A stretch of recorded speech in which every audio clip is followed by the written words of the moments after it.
is Ghana Talks Breakfast Show, your morning companion. Ghana Talks Radio, #1.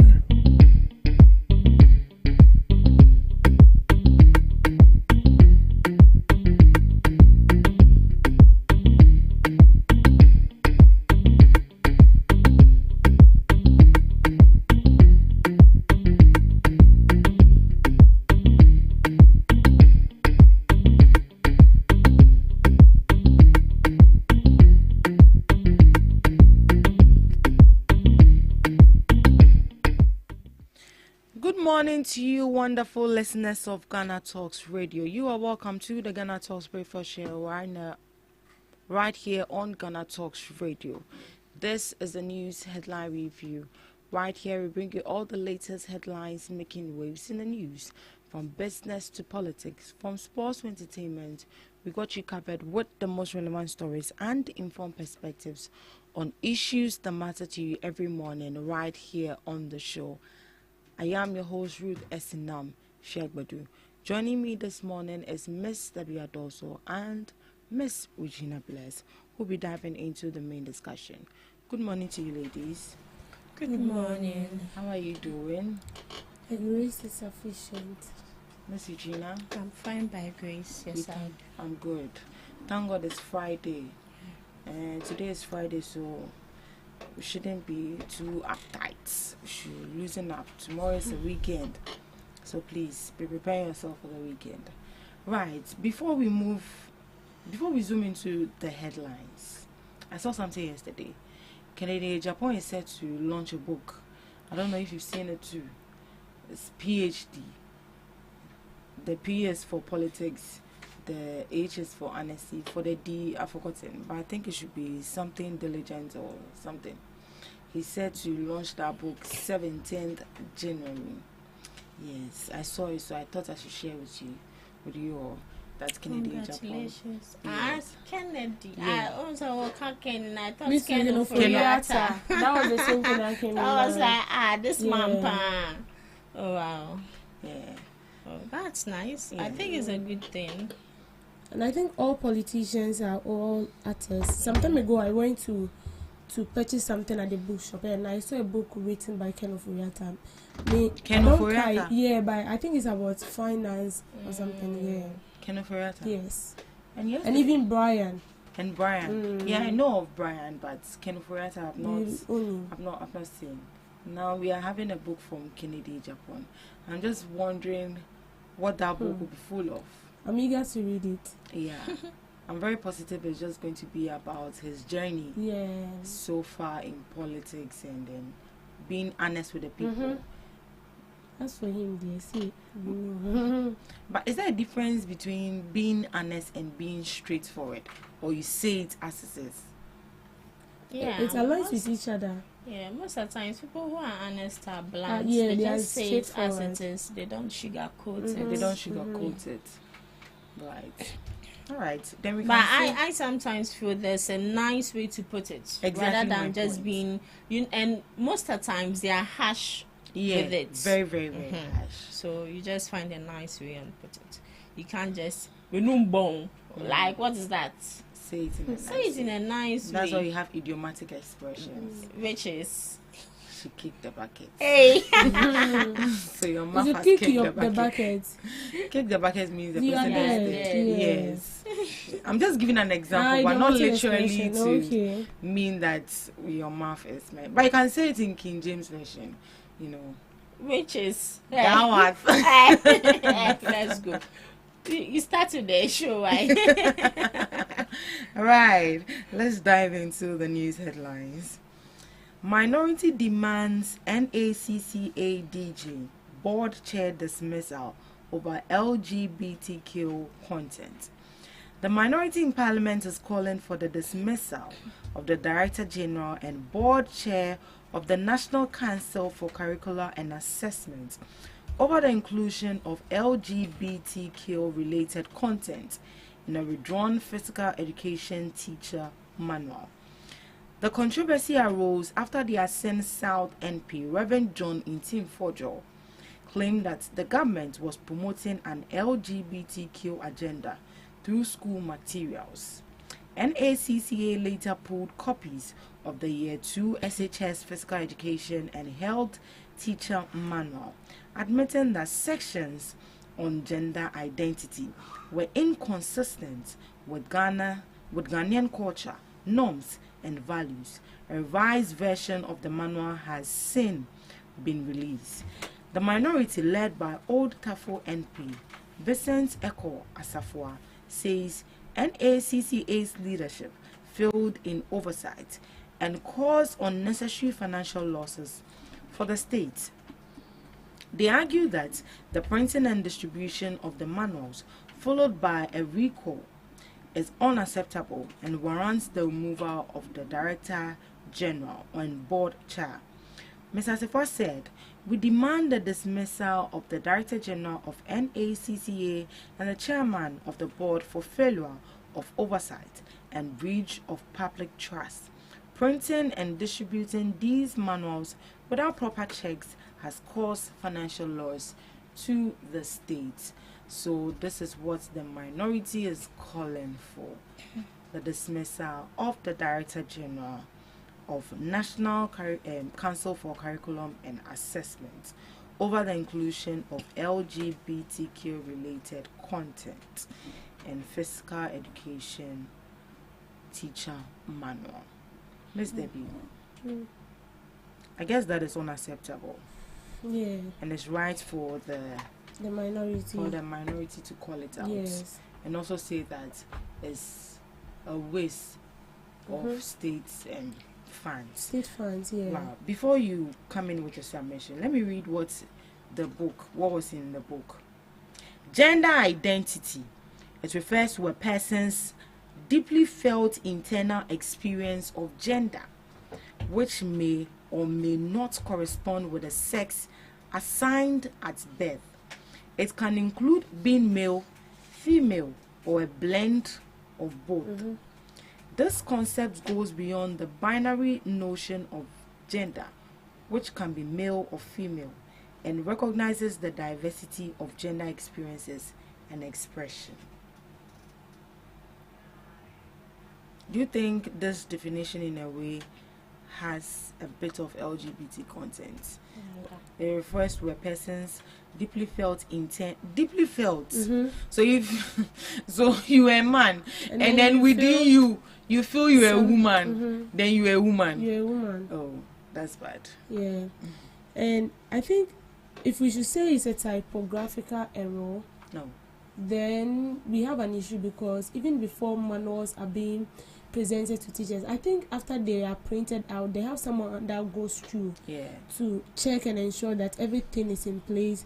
There is not a word that has been omitted, and then another word, a foreign word that is not being used, or a word that is not being accepted in society. They go through it to ensure that all things that are not needed, which are being included maybe by mistake, is being taken out before it's being published and even presented to these teachers. So we can't say it's a typographical error, but it's also raises a lot of questions and stuff, because LGBTQ is something we are fighting against.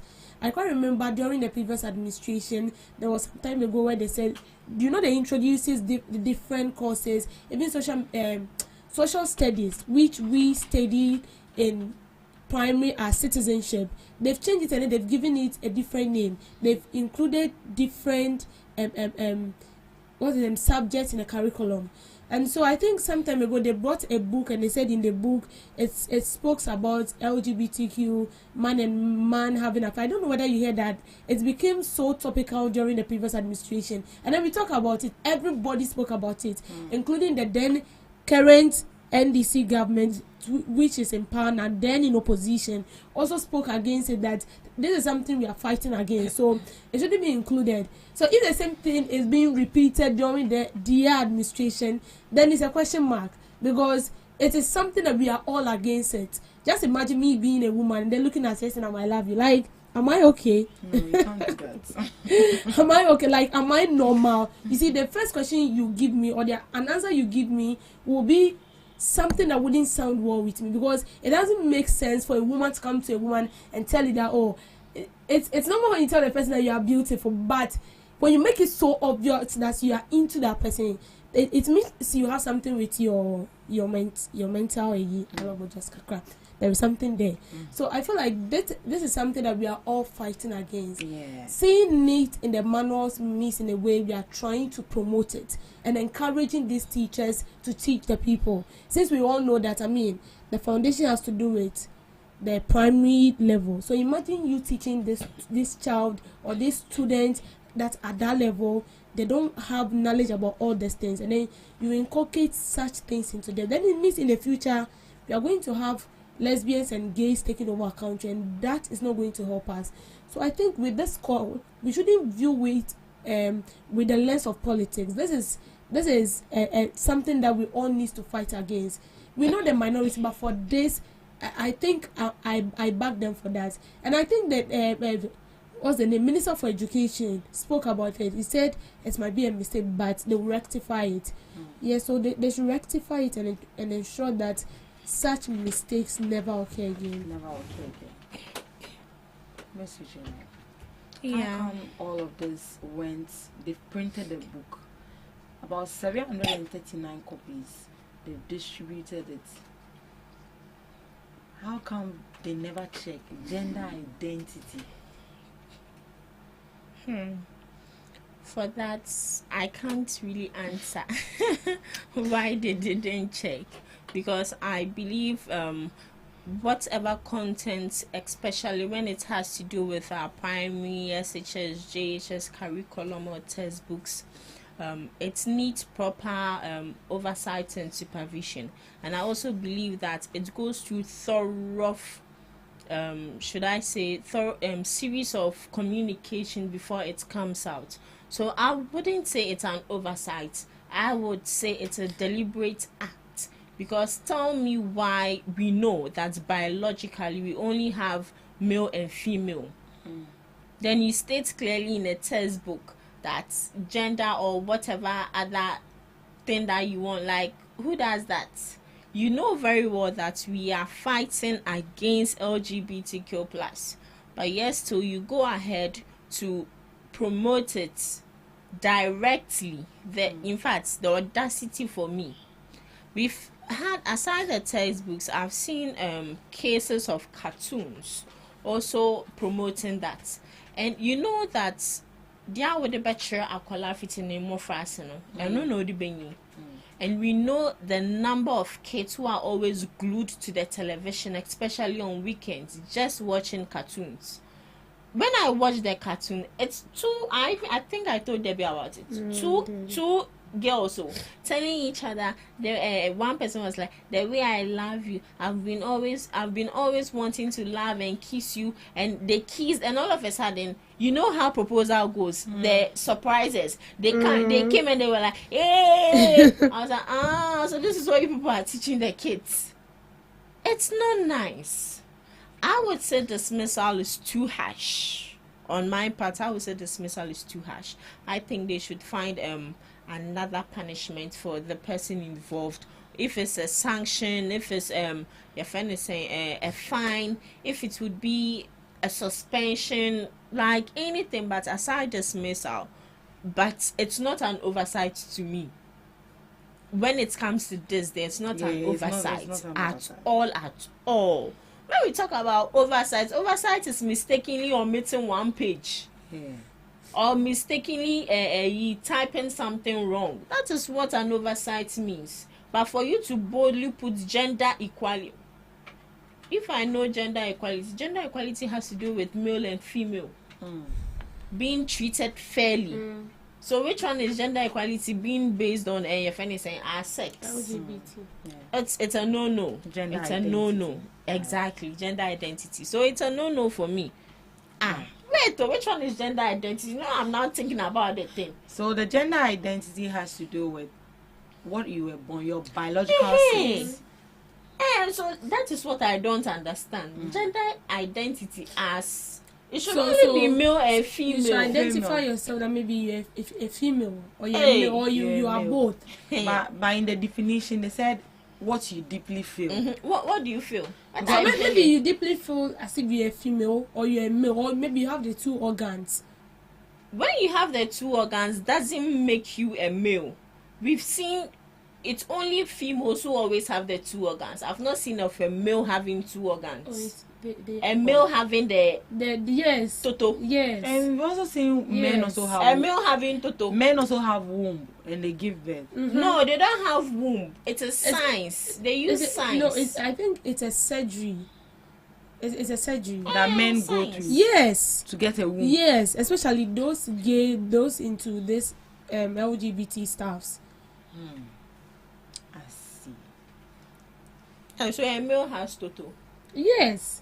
I mean, those people are called hermaphrodite. I've not seen. They have it. I've heard of hermaphrodite, They but have I don't it. know they have. We have males that have the male organ and the female organ. Yes. No, do you expect the person to come and tell you that this is who I am? But I've heard of a female having As a a male. female, as a female, there it's common, but I don't think males will come out to. They are there. Sometimes when you go on internet, you get to see people like that who speak to people without their face not being shown to the world. So we have them. So they receive it. Right. They So receive what? the education minister. Sorry. So the education minister has come to respond to this. He said, "Sex is biological. There shouldn't be any ambiguity." The Minister of Education, Haruna Idrisu, has clarified that all references to sex in Ghana's educational materials must strictly reflect biological sex as determined at birth. He emphasized that there should be no ambiguity in defining a man or a woman. The statement follows public debate over content in teaching materials, particularly the Year 2 Physical Education and Health Elective Teacher Manual for SHS. The minister said the curriculum must reflect Ghanaian values, culture, and social norms. Mr. Idrisu confirmed that the National Council for Curriculum and Assessment had admitted that the previous definition of gender identity in the manual did not align with local values. As a result, all 736 printed copies of the manual have been recalled and corrections have been made to the online version. Teachers are cautioned not to rely on the hard copies. He also stressed that the curriculum is dynamic and will continue to be updated online to reflect approved educational standards. The minister's remarks come amid calls from minority in Parliament for the dismissal of NACCA's Director General and Board Chair over the issue. So I think I like the way the Minister of Education has addressed the issue. I think they've apologized. Yeah, they've called for the books to be brought back, and then they've updated the online version of that book. I think that is how it should be. Yeah. But aside that, is there a better way you think they should go about this issue? I think the best thing was what the education minister did. did. If it were to be someone or some people, I think because we use politics and all that, like, you might feel pride not to even apologize to the people and maybe see it to be normal. But the education minister didn't see it as such. He approached it in a very nice way. It should this book should depict something about we Ghanaians, our cultures, our values, our norms. Those are something we should be taught, but in a better way. I feel like next time this shouldn't happen again. If we should see this happening again, then we can boldly say that it was intentional. But since they've rectified that it wasn't intentional, it was a mistake, and that is not going to happen again, then going forward, we are expecting that such occurrences, we don't get to see it again. Because if you get to see it again, then, as I said, it's intentional. It was done on purpose, because it is something that we do not accept. Our culture does not accept that as Ghanaians. Other countries can do that, but not Ghana. Ghana is different from other countries. So I feel like in a better way to do it is to prevent it from happening again. The best thing was what the education minister did. But to ask, why hasn't the president signed the anti-LGBTQ? Sorry, the bill. I think with that they said they should present the bill back in Parliament. That is what the president said.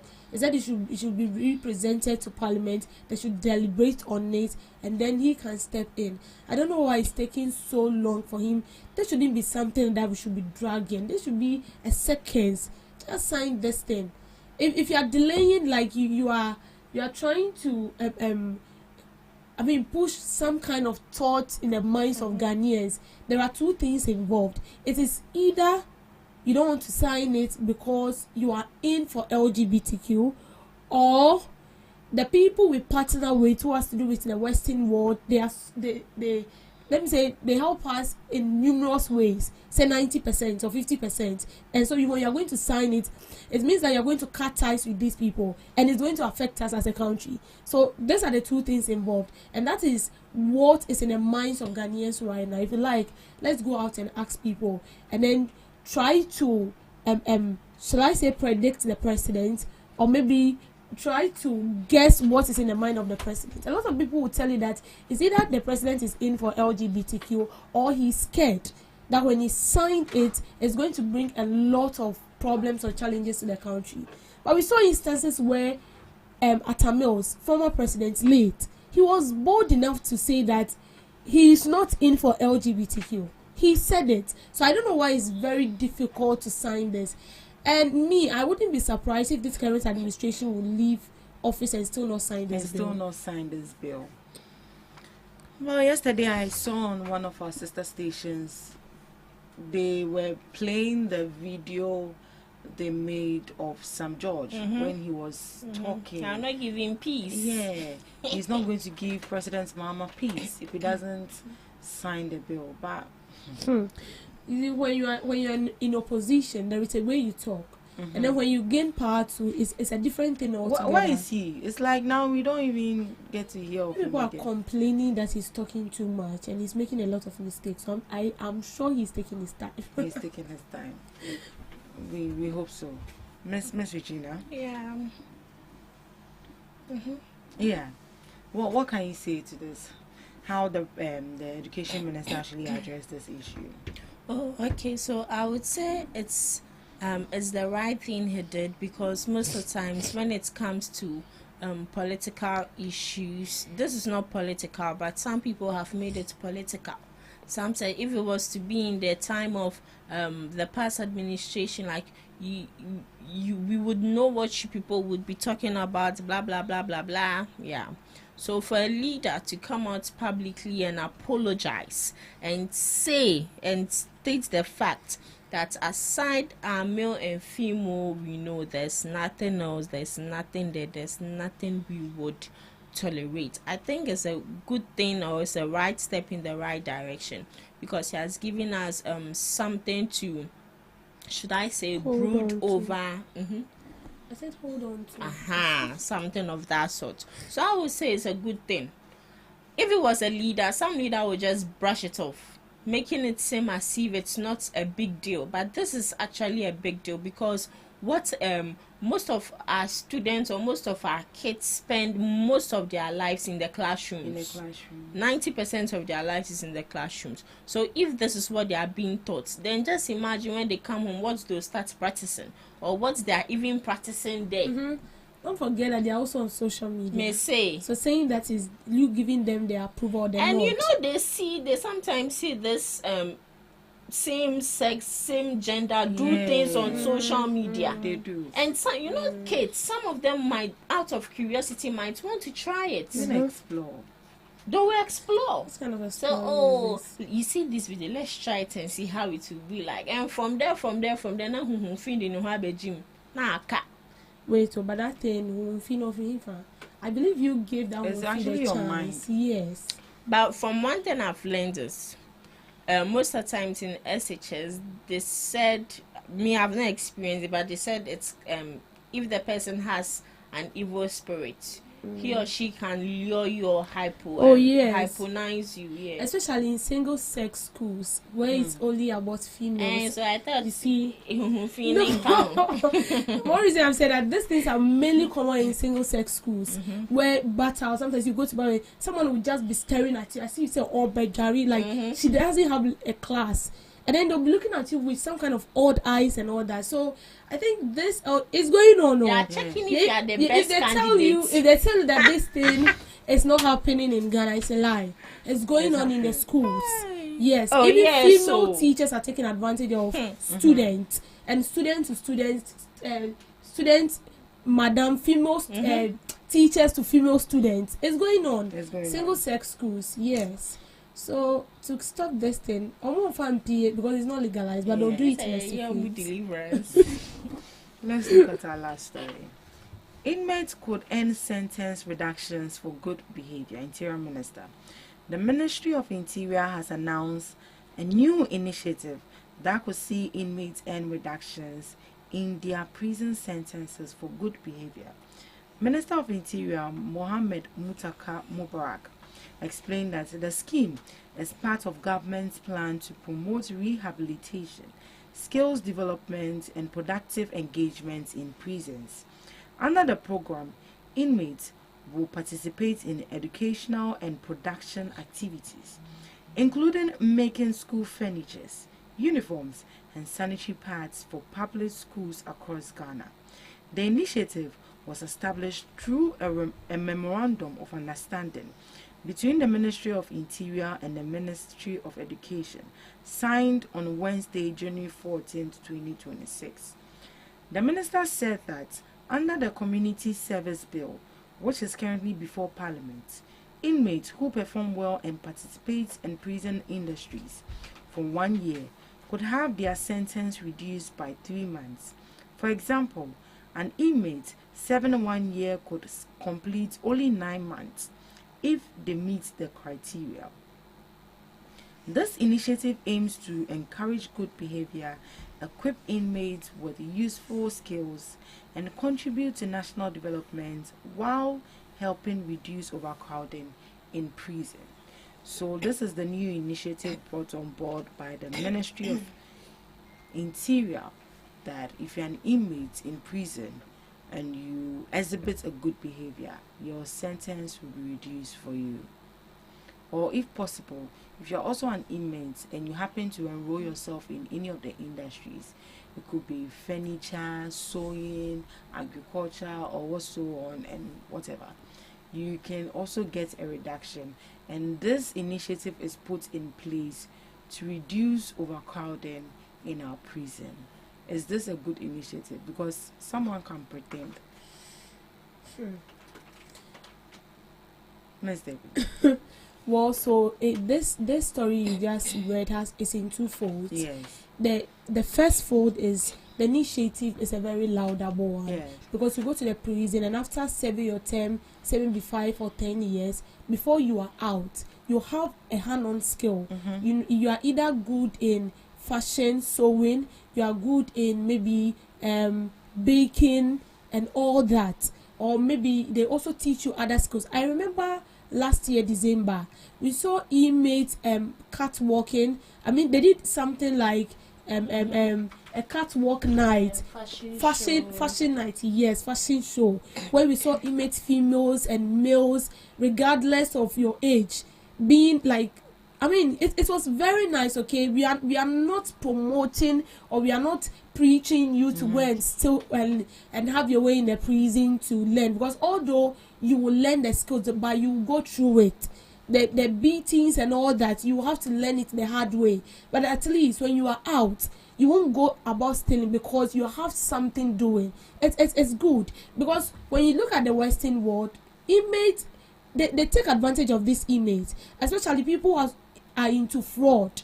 They train you, and then when they train you, it doesn't mean that you are not going to serve your term. You will serve your term. When you are done and you are out, you might even end up being employed by the government. And these are the people that track deep criminals.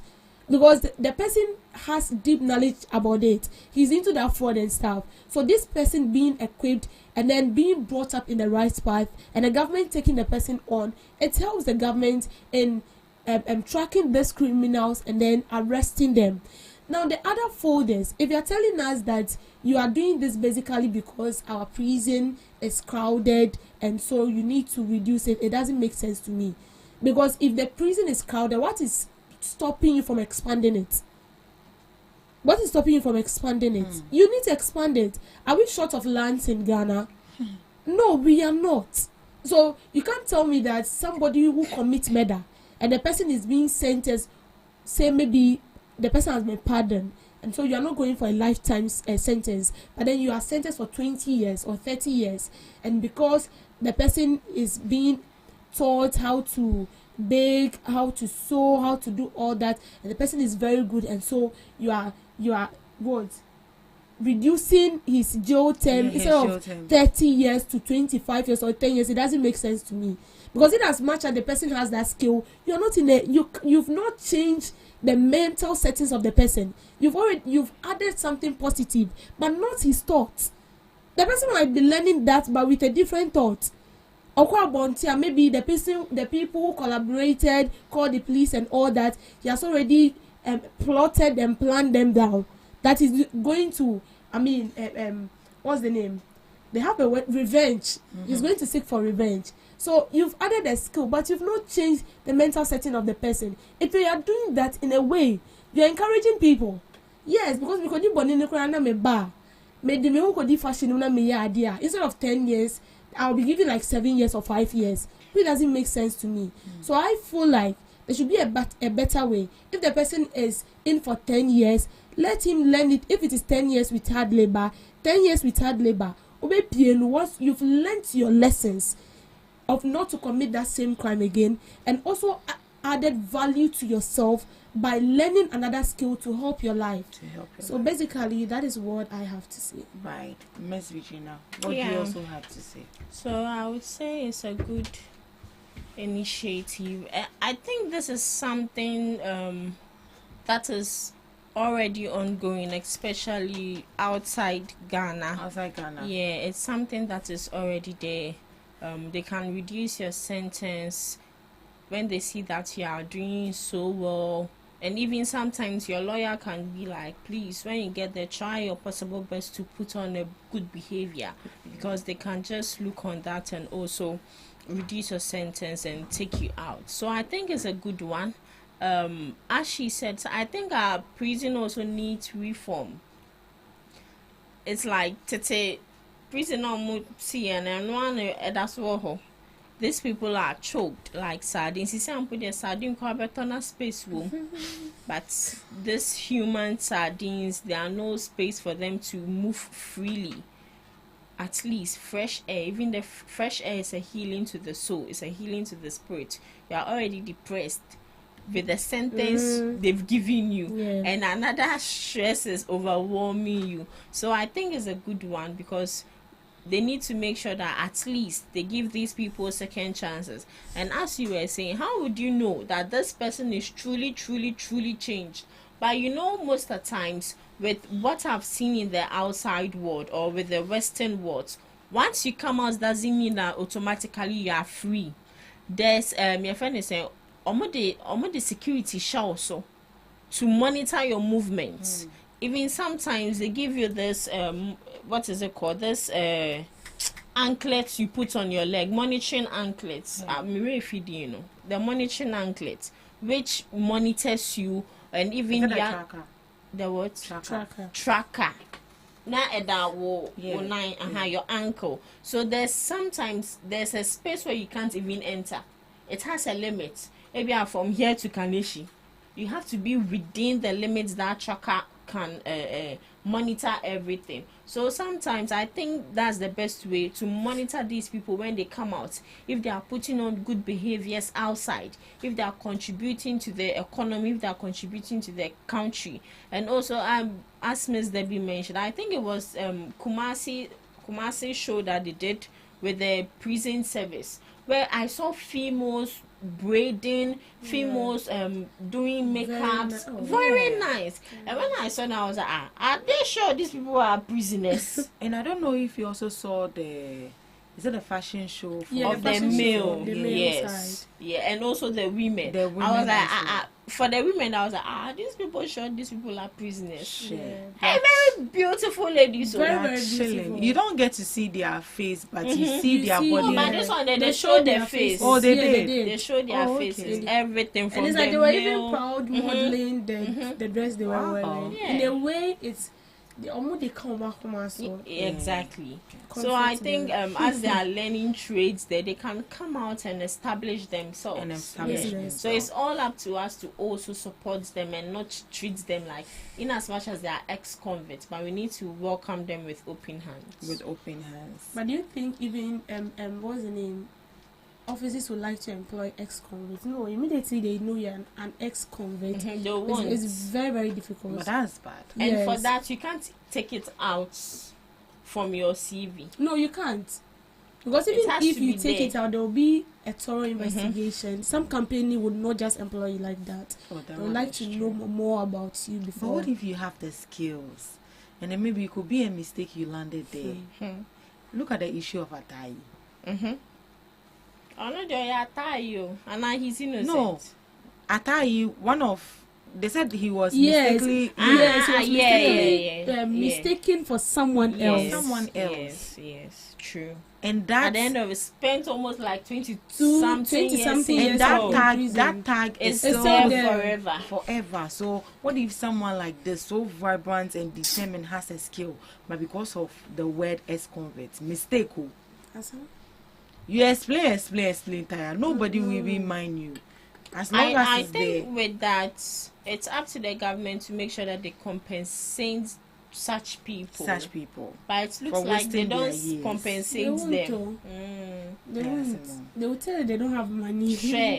So if you have a good lawyer, you can battle it in court, and you And that can has to get do a with huge you money. also pumping in a lot of money to get that. Mm-hmm. So why not just keep what you have? Because looking at our law and our system, it's going to be hard. Right. It's a laudable initiative, but I think they need to look at both the cons and then the pros as well. Right. Thank you so much for joining us in the news headline. We'll be up next. We have Today in History with Miss Regina Bless.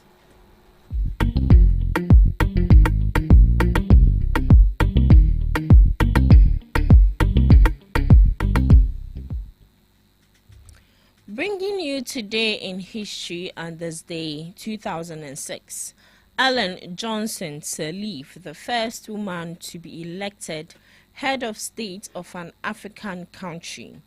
Ellen Johnson Sirleaf made history as the first woman elected head of state in Africa, becoming Liberia's president and taking office on this day, after winning the November 2005 election against George Weah, marking a significant moment for democracy and women's leadership on the continent. Known as the Iron Lady, she focused on rebuilding Liberia after its civil war, attracting investment, securing debt relief, and fostering stability during her 2 terms. On this day, 1992, the civil war in El Salvador ended. The Salvadoran Civil War, a 12-year conflict, officially ended with the signing of the Chapultepec Peace Accords on this day, 1992, in Mexico City, between the government and the Farabundo Multinational Liberation Front, paving the way for democratic reforms, military restructuring, and the FMLN's transformation into a political party. Looking at some observances for today, Psychiatric Technicians Day, celebrated to honor these essential healthcare workers for their vital frontline role in mental health care, recognizing their compassionate support, crucial daily tasks, and dedication in challenging environments where they provide stability and assist with patient recovery, often going unnoticed. The day expresses gratitude for their continuous efforts in managing patient well-being, assisting with routines, and supporting therapeutic goals, acknowledging them as unsung heroes in the healing process. International Hot and Spicy Food Day, dedicated to enjoying fiery flavors and spicy cuisines from around the world, encouraging people to try new spicy dishes, explore different chilies like the Carolina Reaper, and learn about the health benefits of capsaicin with hashtags like hashtag Hot and Spicy Food Day. It's a chance to embrace cuisines from places like Thailand, Mexico, India, and Korea, and celebrate the rich history of spices in food. National Good Teen Day, to recognize teens' positive efforts and combat negative stereotypes, encouraging appreciation for their challenges during adolescence and focusing on their vulnerable contributions to society, aiming to highlight good qualities in youth and promote understanding with activities like praising achievements and connecting with teens. Lastly, National Nothing Day, a humorous response to the growing number of commemorative days, offering a chance to do absolutely nothing, relax, and escape the constant demands of modern life, promoting mindfulness, quiet, and rest instead of frantic observance. It's an international anti-holiday to enjoy peace, recharge, and reflect, allowing for meditation, napping, or simply sitting without an agenda. And that's all for today on Today in History and Some Observances, live on GhanaTalks Breakfast Show. Thank you so much, Miss Regina Bless, for Today in History and Some Observances of the Day. Up next, we have Debbie's Girl. Welcome to Debbie's Grill, where we talk about issues that matter to the state, void of politics, fear, or favor.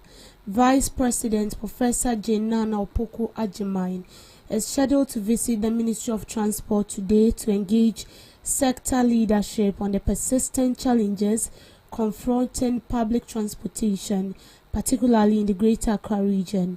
The visit comes amid growing public concern over the reduced availability of commercial vehicles during peak hours, inflated transport fares, long waiting times, especially during the morning and evening rush period.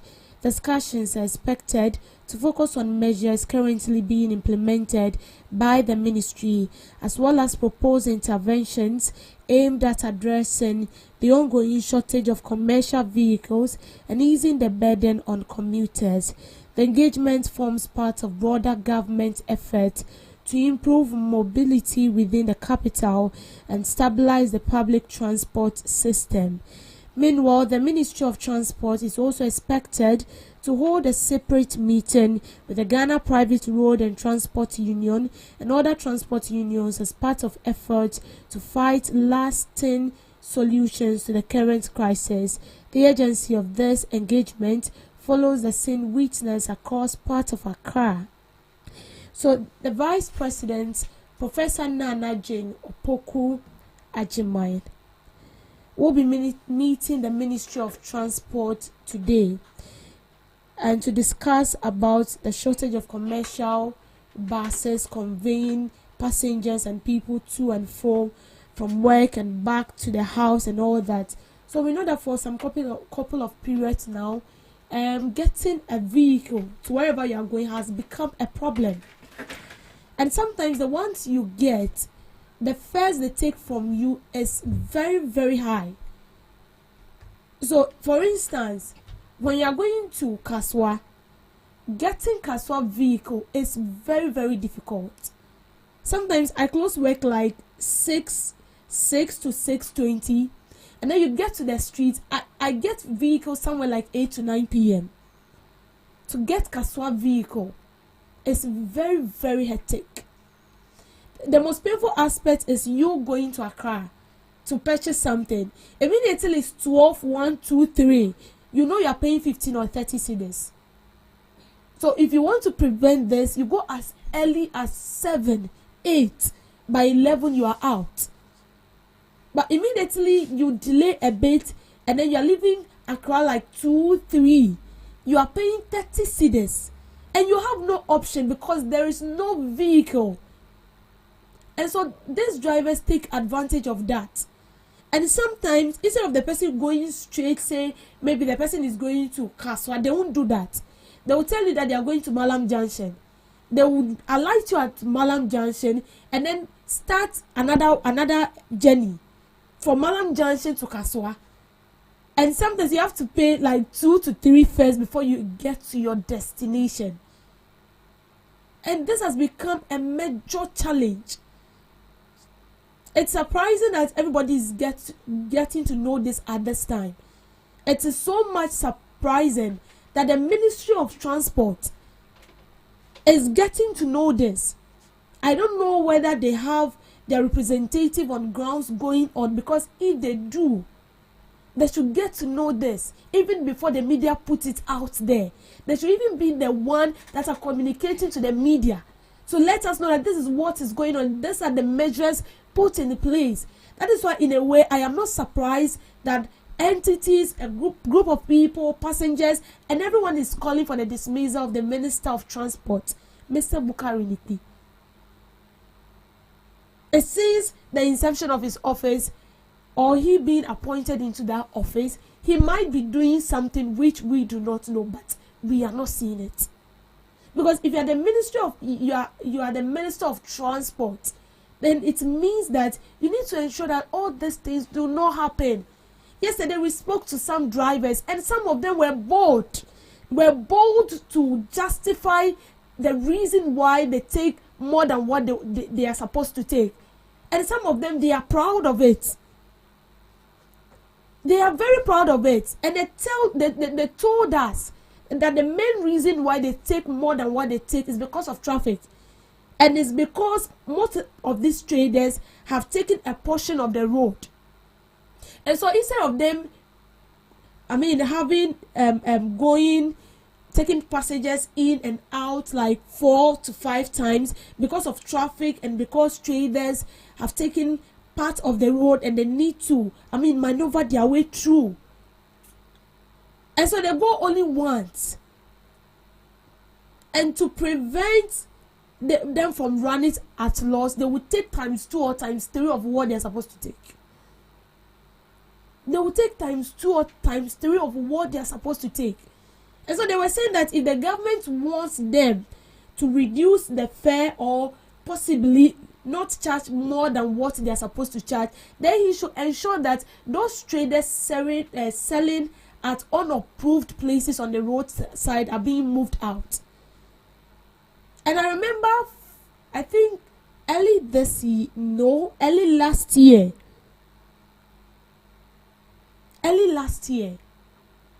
we saw people, especially the regional minister for Greater Accra, we saw a lot of them advocating and even moving on to the street, putting in actions that traders are being moved out. We saw some happening at Kanishi, Accra. But go there and see for yourself. These traders are back on the street again. And they are not lying. If you go to Accra, for instance, our roads are constructed in a way that it is not that big. It is not so spacious that every vehicle can have its space to move out and in. No. The road is something like this, and the traders are taking 50% of the road.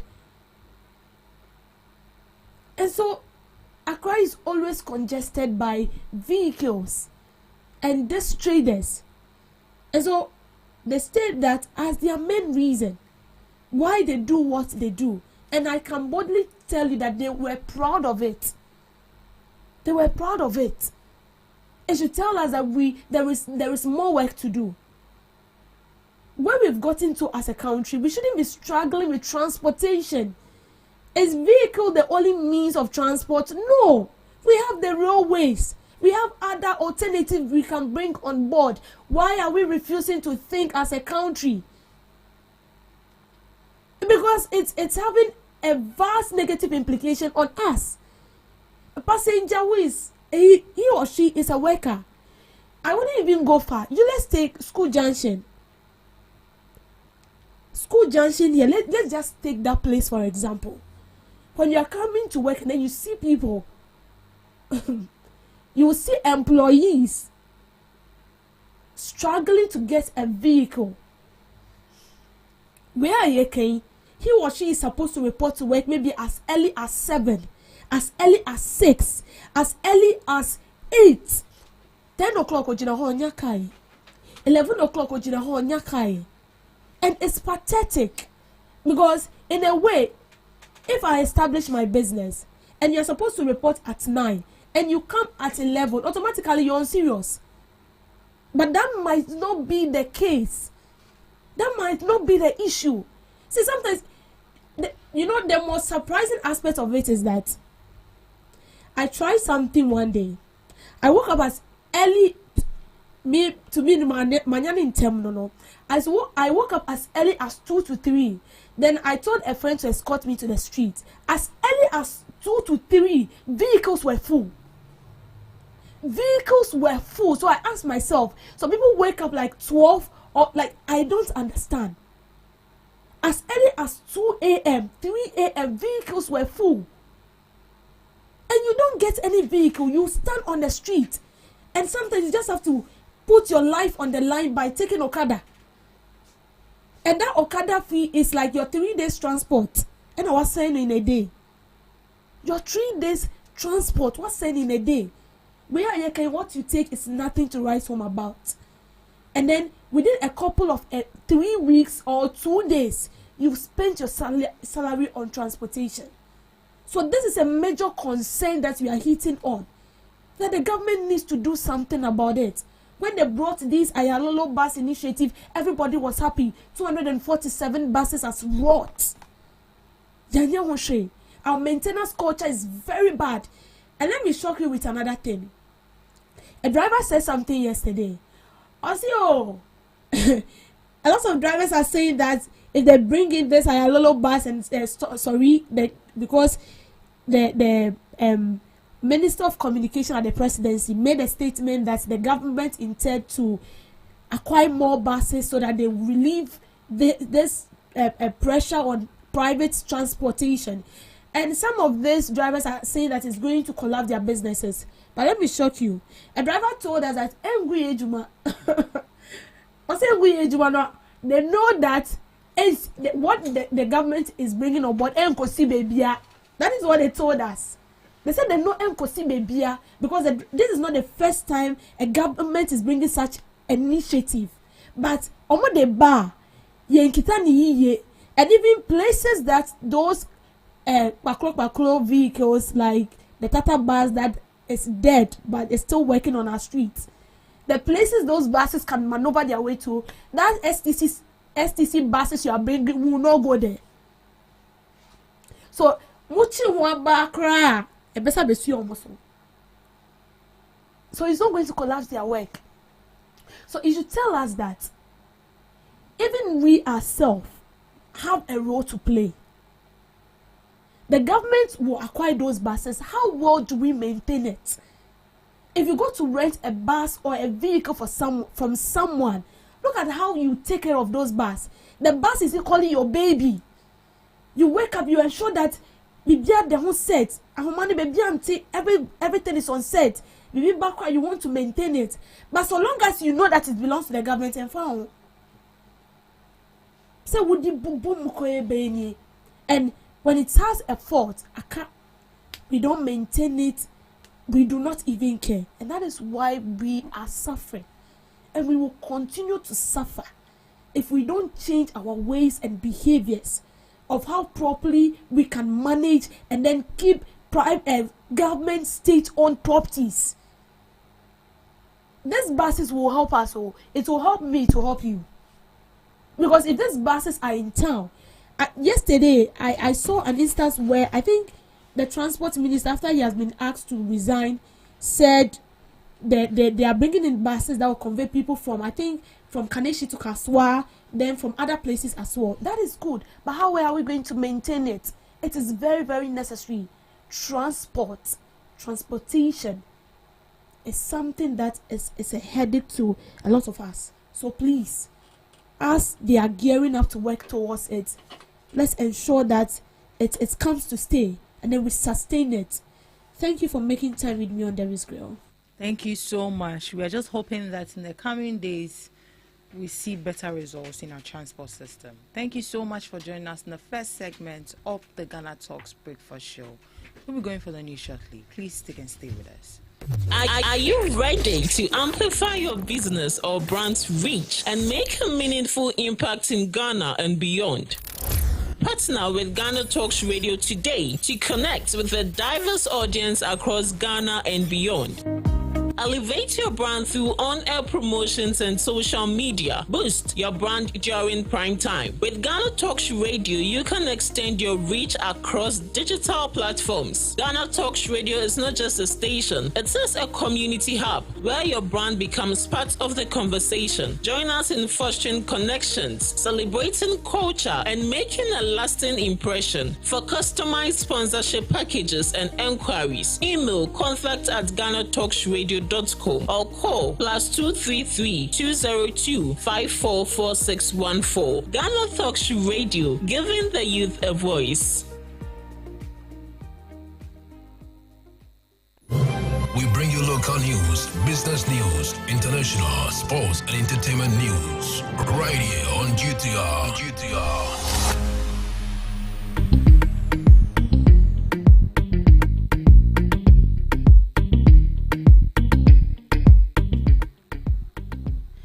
Hello, good morning and welcome to the morning news update on Ghana Talks Radio. In today's news highlight, International Monetary Fund praises Ghana's strong ownership of economic reforms. Ghana Navy fuels major illegal fuel bunkering operations near Aflawu. Minority defense investigations and demand into LGBTQ+ related teacher manuals. Teshi and Nungwa residents cry out for water as the salination plant remains shut. Sedina Tamaklo nabbed in United States as extradition process begins. These and many more coming up your way shortly.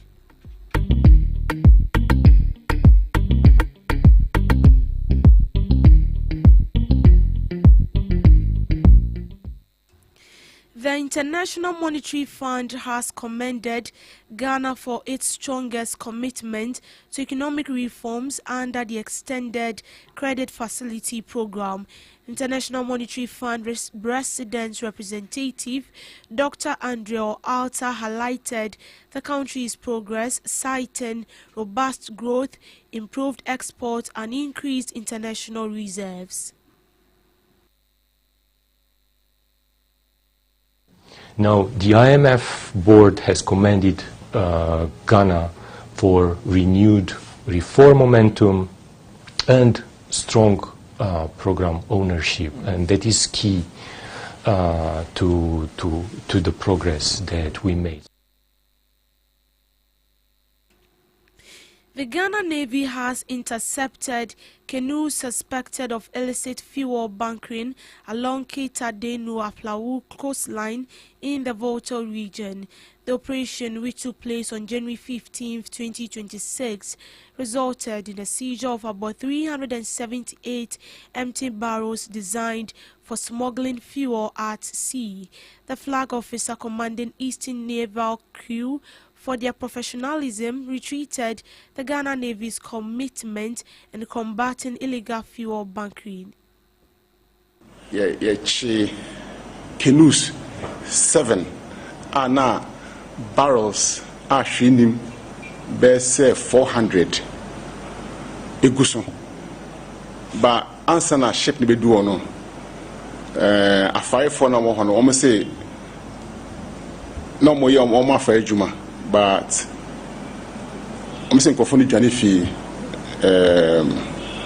boat yi so into ye so boat mu any barrels almost 400 na neguso no asɛm say saa boat yi ɔmahyɛda ayɛ ne sɛ ɔmo didi nsɛmmɔne wɔ nsuo ne so deɛ ɔmo yɛ ne sɛ illegally gotten fuel na ɔma pɔmpe saa fuel yi egu saa small boat yi mu na ɔmo de aba ɛpo na no ɔmo de du po na no a na ntɛmtɛm ɔmo de akɔsie nti mi kasa yi operations bi so kɔ so wɔ asase so a yɛde bom na yɛde asɛe saa nkɔfo yɛ adwuma ɔmo yɛ adwuma wei a ɔmo di adwuma bɔne wei a ebi fuel ne bi gu nsuo no mu nti ɛsɛe nsuo na ɛha nam na ɛwɔ nsuo no mu no mmienu ne sɛ deny Ghana of a lot of revenue, much needed developmental revenue, because omo yeno at the dark side of the government. Recommendation I say we will continue to maintain our presence as you betcha we see you could see a betcha in your electronic surveillance systems are the shop on the song.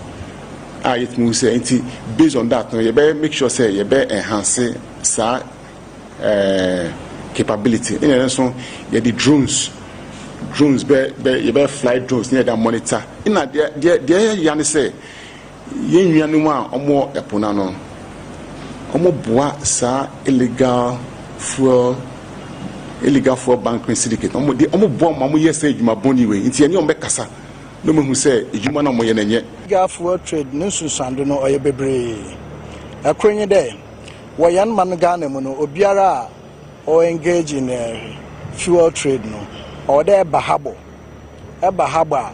na relevant stakeholders to the Ghana Revenue Authority wa calculate na two biara o de etua e wo fuel na order aba no etua wo tua da moto na okwa aba no ho ono bia na aba no so ode ye mpuntudwuma wo ye mani mu na onam da yinum no wonu dwumadi no wo wia nti oma aba no onya the etoa over there what the man because oya aza we ko wia nti wo de sie pochata sa otode bien onam so da we ko wia nti wo smuggle na what the bar market no do nti oma Ghana Standard Authority on tune on check the oil good quality pochata say apart from them to onam there wo wia what the baniti on one fuel no owo form kra na bonu wo form nti oma awana abana showon there won di fuel ton ho dwuma no wonya fair competition pochata sa nti inum ye nsunsuada wona dwumedza wudi a oye illegal no ode bre abana oye ayan Ghana fo nyina. The minority in Parliament is calling for an immediate dismissal of the National Council for Curriculum and Assessment Director General over the inclusion of LGBTQ-related content in a senior high school teacher manual. The manual, part of the 2025 Physical Education and Health Elective Syllabus, has sparked controversy, with the minority arguing it contradicts Ghanaian cultural values. The minority is demanding a parliamentary inquiry into the development, approval and distribution of the manual, citing a breach of public trust. Meanwhile, government announced its intent to address and prevent similar controversies. Nakafo edin sembi aba betudwa na se omo troye bi omo troye omo dia hyemu se afedie LGBTQ no omo dia kwakọ hye eye teacher manuals ni mu a teacher for de betumi a kire sa de no ewo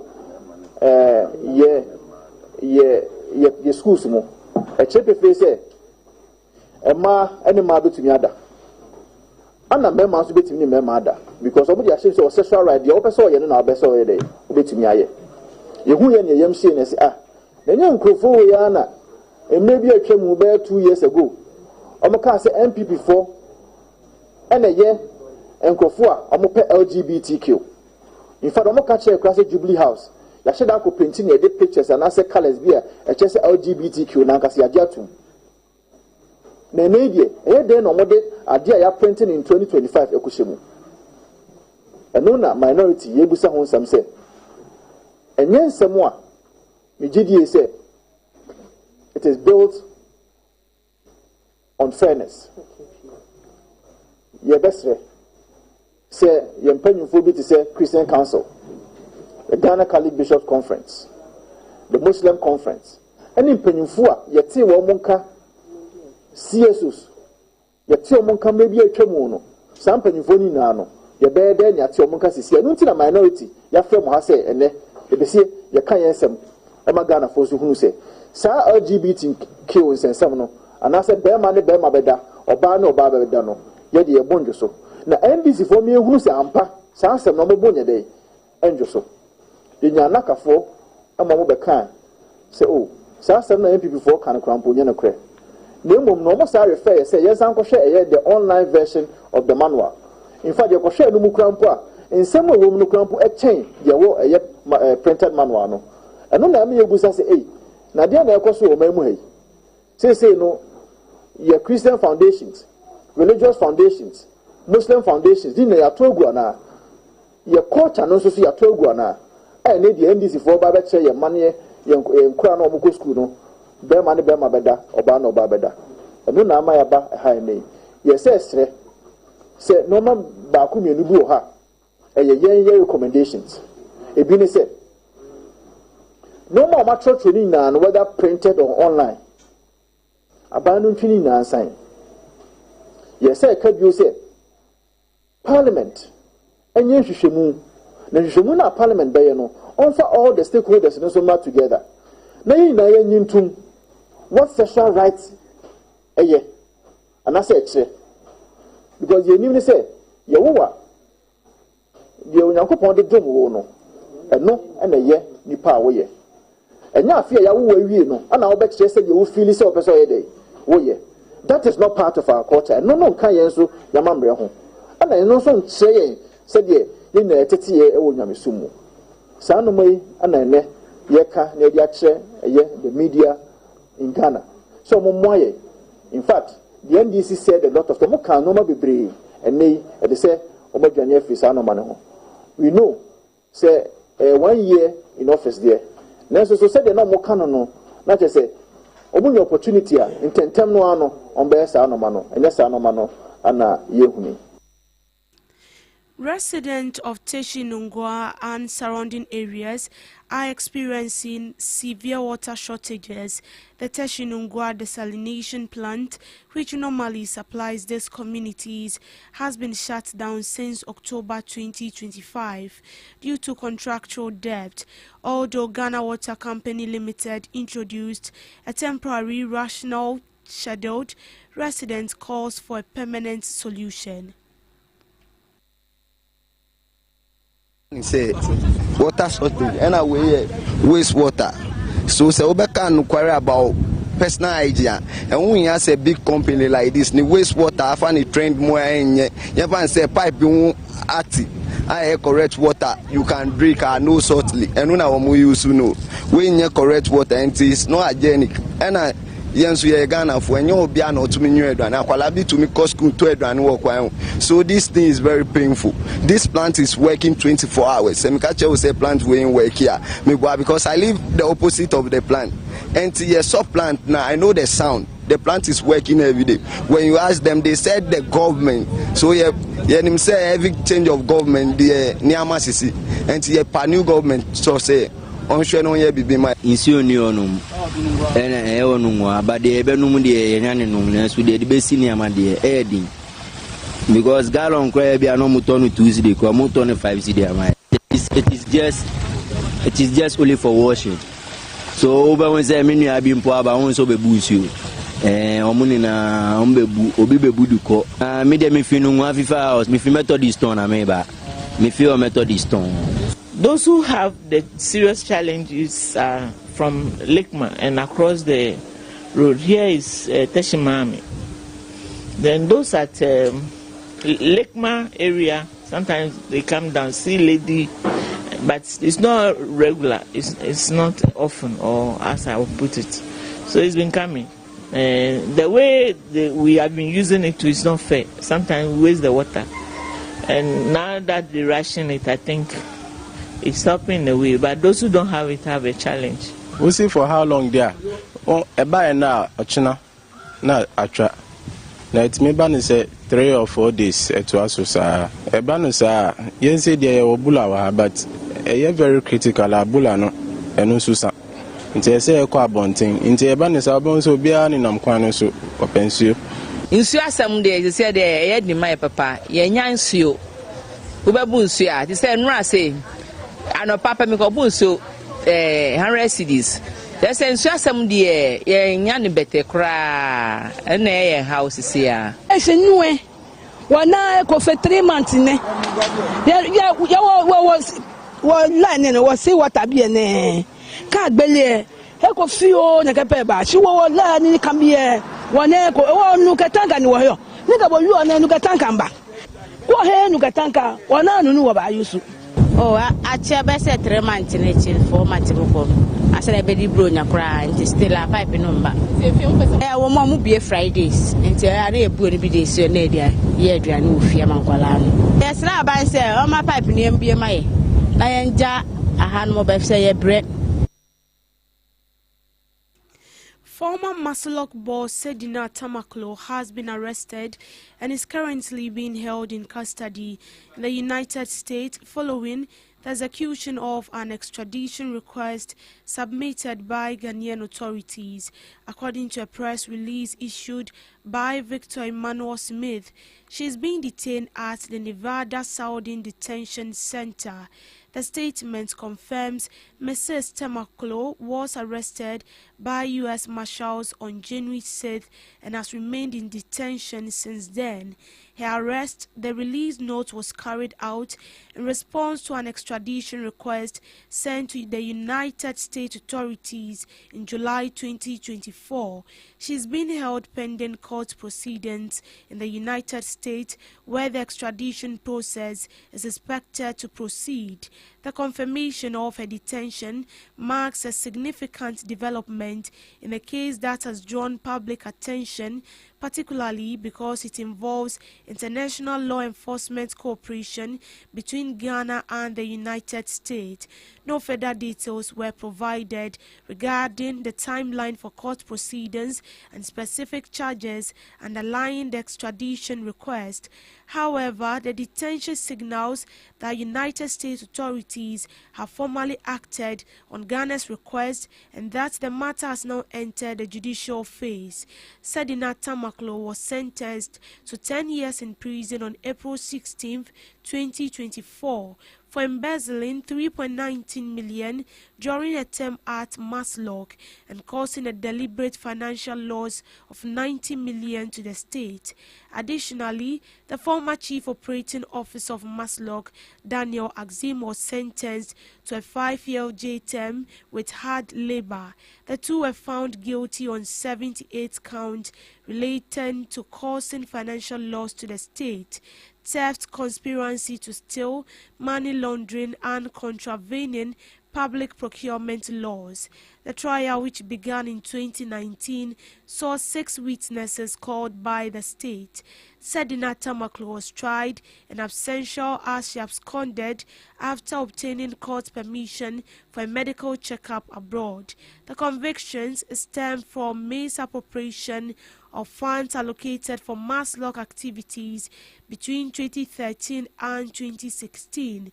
In one instance, the convicts withdrew 500,000 as a loan from Obatampa Savings and Loans Company, demanding a refund when the institution refused to provide a 24% interest rate. Although evidence of the refund was presented, it was not reflected in Maslok's account. The duo was also found guilty of misappropriating over 1.7 million allocated for a sensitization exercise, with only a fraction of the funds used for the intended purpose. Similarly, funds disbursed for victims of a fire incident at Kantamanto were not fully distributed, with a significant portion misappropriated by the accused. The case has also involved the purchase of vehicles and Samsung phones for Maslok, with funds exceeding market price. Despite being bought in bulk, evidence suggested that the amounts paid were higher than prevailing market rate.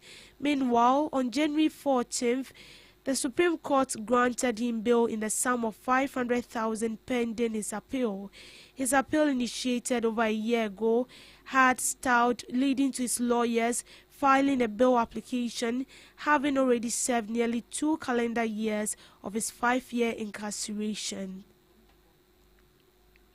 In business, a delegation from the National Petroleum Authority, led by Chief Executive Officer Eduji Tamaklo, on Thursday visited the Tema Oil Refinery to assess progress following the authority's approval for the refinery to resume full operations.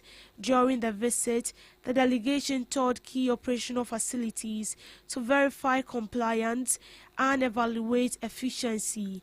Tema Oil Refinery's Managing Director expressed appreciation for the National Petroleum Authority's support, noting that effective Lakan management has ensured fully stocked tanks, a clear indicator of improved operation. Commended Tema Oil Refinery leadership and workforce, Mr. Tamaklo reaffirmed his commitment to supporting the refinery. Drawing on lessons from his recent visit to the Dangote refinery, he stressed the need of skill, efficiency and modernization. He also highlighted the need for automation in operation. Mr. Tamaklo cautioned that the National Petroleum Authority and Tema Oil Refinery share responsibility for maintaining plant integrity. He further noted that Tema Oil Refinery's revival has broader implications for Ghana's downstream petroleum sector, including enhanced price stability and significant foreign exchange savings by reducing dependence on imported petroleum products. The visit concluded with a tour of the facility, confirming that Tema Oil Refinery is operational and fully compliant with regulatory standards. Ghana's premier refineries return to full operation expected to strengthen energy security, stabilize fuel prices, create jobs and improve foreign exchange management. To sports, football legend Asamoah Gyan has stated that people try to take advantage of him financially in the course of his playing career. He made this confession in an interview with Manchester United legend while discussing several topics reflecting various milestones in his career. The former Black Stars player shared he felt he let Africa down when he missed a last-minute penalty that would have qualified Ghana to the semi-finals of the 2010 FIFA World Cup that was held in South Africa.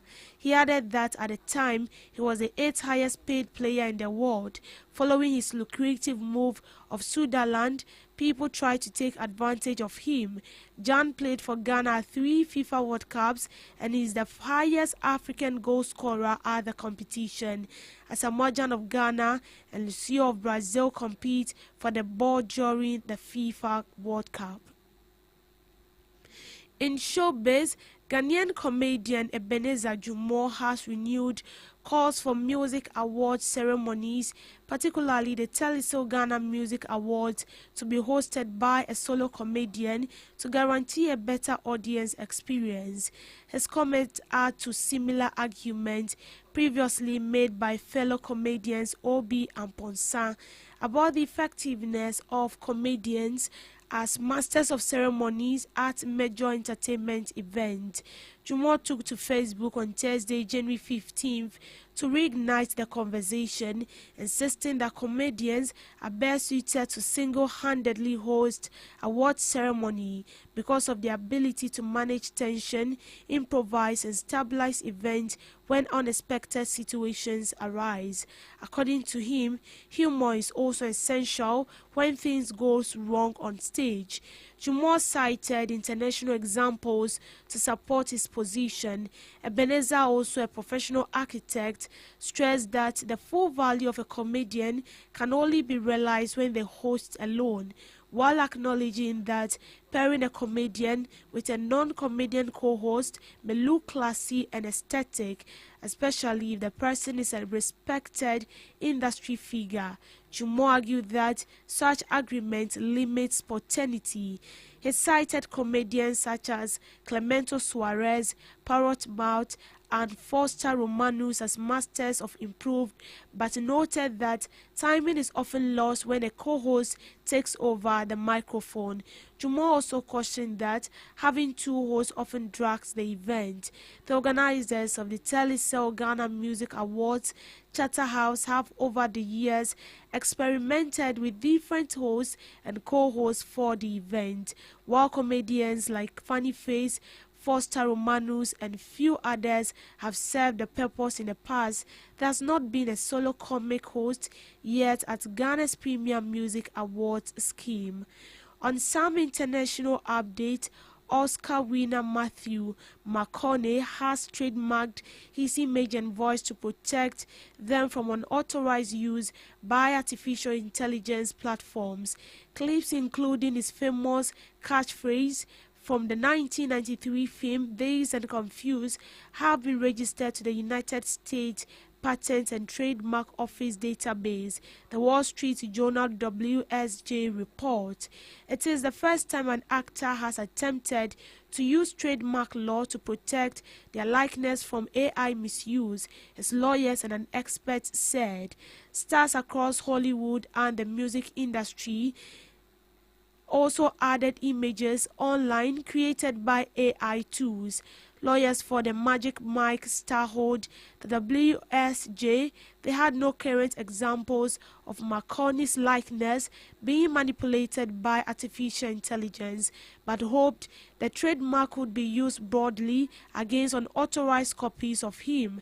A secondary aim would be to capture some of the values that is being created with this new technology.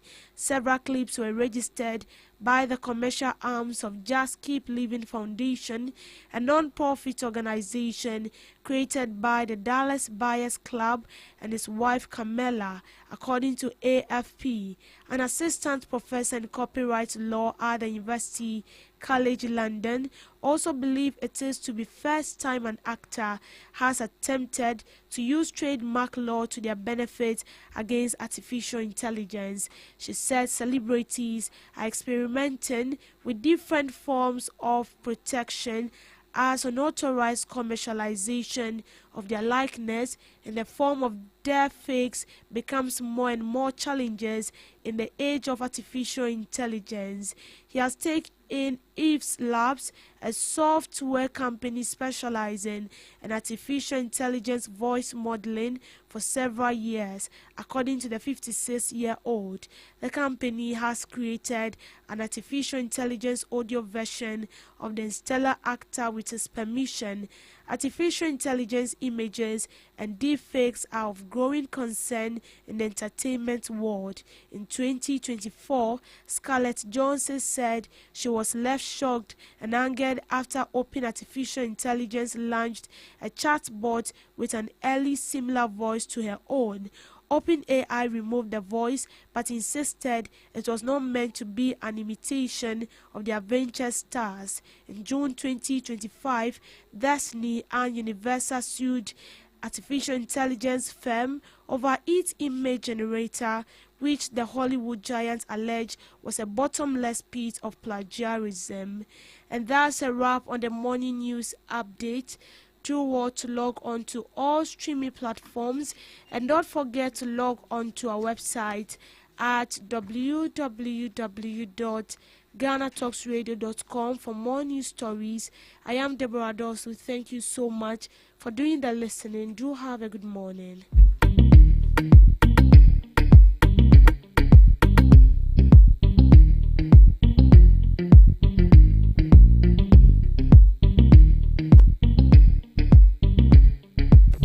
Are you ready to amplify your business or brand's reach and make a meaningful impact in Ghana and beyond? Partner with Ghana Talks Radio today to connect with a diverse audience across Ghana and beyond.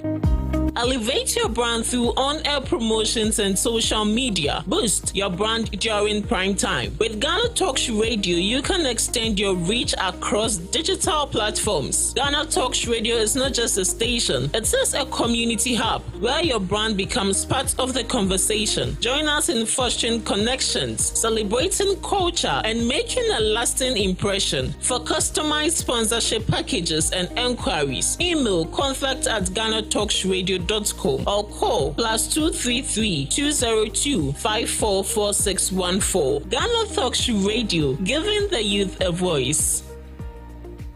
What do you want for breakfast? How do you want your breakfast? English breakfast.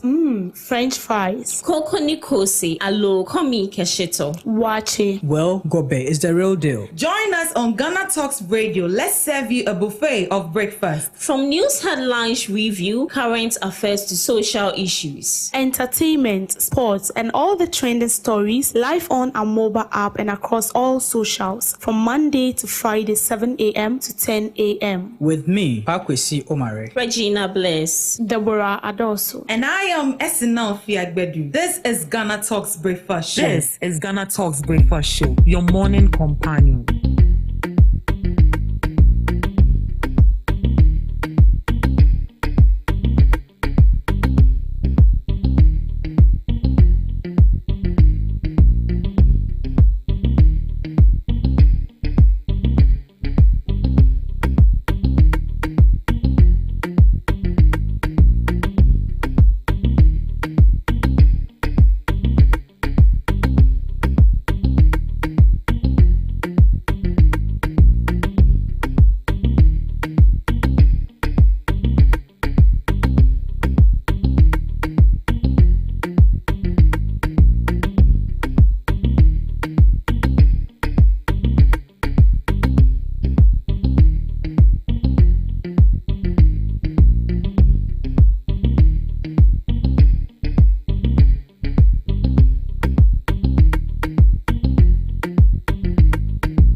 Morning to you once again. You are welcome to the Ghana Talks Breakfast Show right here on Ghana Talks Radio.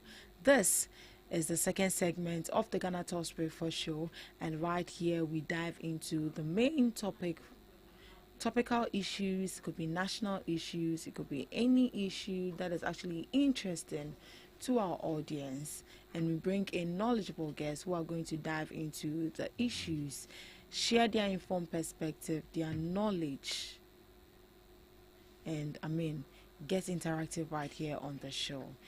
And I have sitting right here in the studios with me Ms. Debbie Adoso, who will be joining us briefly before we have our NDC communicator. But we also have our NPP communicator already here with us, Mr. Wiafe, who is the NPP communications team member. Right. Good morning to you, Mr. Wiafe. Good morning. Good morning, Madam Islam. How are you doing? Oh, by His grace, the traffic couldn't kill me, so I'm very, very fit as fiddle. Oh, I see. The traffic is mad, eh? No one should tell you. Mad, not as in like insults, but like it's crazy. It's very, very crazy. Very, I woke up around 5 a.m. Right, I see. And I got here very, very late, so you can tell from that. So I can tell from that. Yeah. Oh, so sorry about that. But all the same, how has things been so far? Are you talking about the economy, how people are struggling to live, or I don't know? What are you trying to tell me? I don't get it. If you say things, there are a whole lot of things happening. Yes, I get it. So Yes. I'm sorry, I have to be specific. Yes, please. Yeah. So in our cost of living, yeah. Hey, madam, sometimes it breaks my heart when we talk about cost of living in Ghana now. Because at first, I think things were that moderate for everyone, and as at now, as we speak, the cost of living is a little bit high, as compared to years back. That's what I can say for now. That's well. But how would you rate President John Dramani Mahama that is 1 year? Oh, I don't want to mess words. He's trying his best. Yes, as a Ghanaian, that's what I'll say. He's trying his best. He's trying his best. Right. Miss Debbie's best friend. Yes. Your best friend is back. He's back. It's been a while. It's been a while. But you're happy to see him. Oh, right? yes, of course. Who is going to cook who today? Let's get started first. Let's get started first. Right. Mr. Riafe, how is the preparation going for the primaries? Oh, with this primaries is very, very easy. You see, one thing about MPP is we are always unique about our primaries. We don't fight nor use abusive words against each other. We are the most, I think, Ghana is in a bilateral political system, which is either the NDC or the MPP. But when you look at the way we, the MPPs, we do our stuffs, we are very unique. When it comes to elections, we don't bully people, we don't fight with people. Like as of that, what happened around Banyard and its environment, Ablikmanot issues, we don't do that. So with this primaries, it's very, very easy, and it's cool, very, very cool. If you are on social media, you could see how our leaders, those contestants, you could see how they are very, very free with each other. They talk to each other. They just have nice conversations. But with me as a person, I think if Brian should be given the opportunity, he will bring us back power. You understand? Yeah, because I think he's a nice gentleman, and his policies are very, very unique, and he's coming for the youth. Brian Echampon, Dr. Brian Echampon, he is coming for the youth. So I think we should give him the chance. Right. But why Brian though? Because are you hearing of his campaign? It's like he's lost among the candidates. And it looks like the only person we are hearing is Kennedy Japan and Baumia. So why is Brian? Or he's doing it backdoor? You see, low-key. I don't like mean teach papa, but yes, I'm in a pankasa. If you are doing good works, you don't make noise about it. You don't make noise about it. You see, Brian is someone who is doing a typical and real MPP campaign. He doesn't really like talking. But you see, he just brings out his policies, what he would do for the nation, for the youth, and what he has achieved in life, and how he did it, and how he's going to factor the country in what he's doing. Brian is doing a whole lot. West Africa, he's having the biggest hotel. Which hotel is that? That is Rock City. Rock City. Oh, yeah. Okay. Rock City is for yeah, Brian. Yeah. And he is building the largest airport in West Africa. In West Africa? Yes. Right here in Ghana? Yes, right here in Ghana. Where is that airport? That is the same place at Abetifi. Abetifi.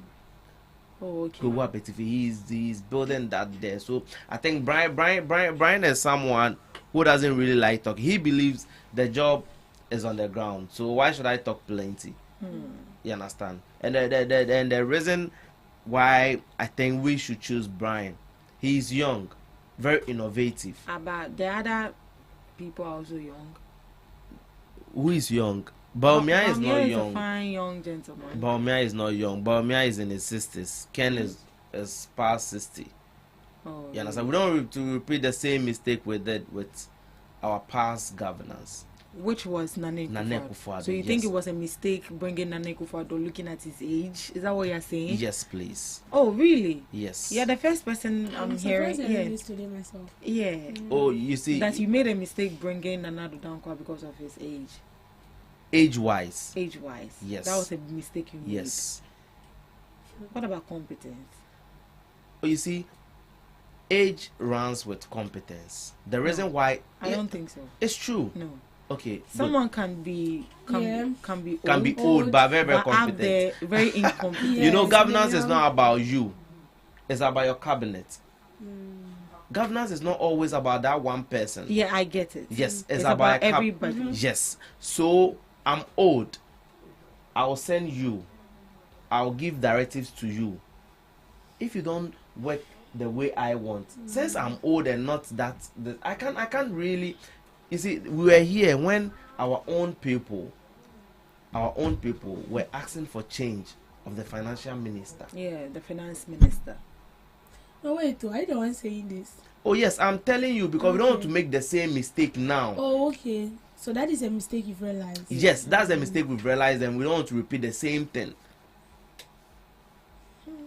Not bad. Yes, so Brian is the best candidate for us to win power from the NDC. Right. Thank you. Ms. Debbie, objectively, sitting from afar, he's written for Brian. What do you think of Brian?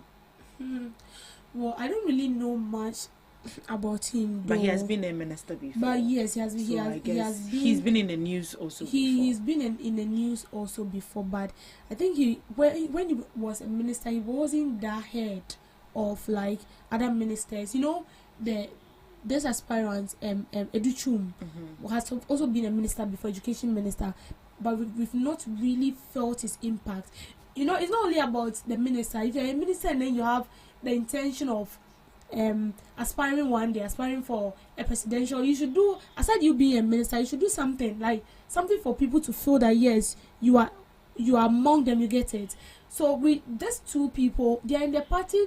I wouldn't say they are bad, because definitely I might, from my own point of view or from my perspective, I wouldn't say they are bad, because everybody have he saw her good side.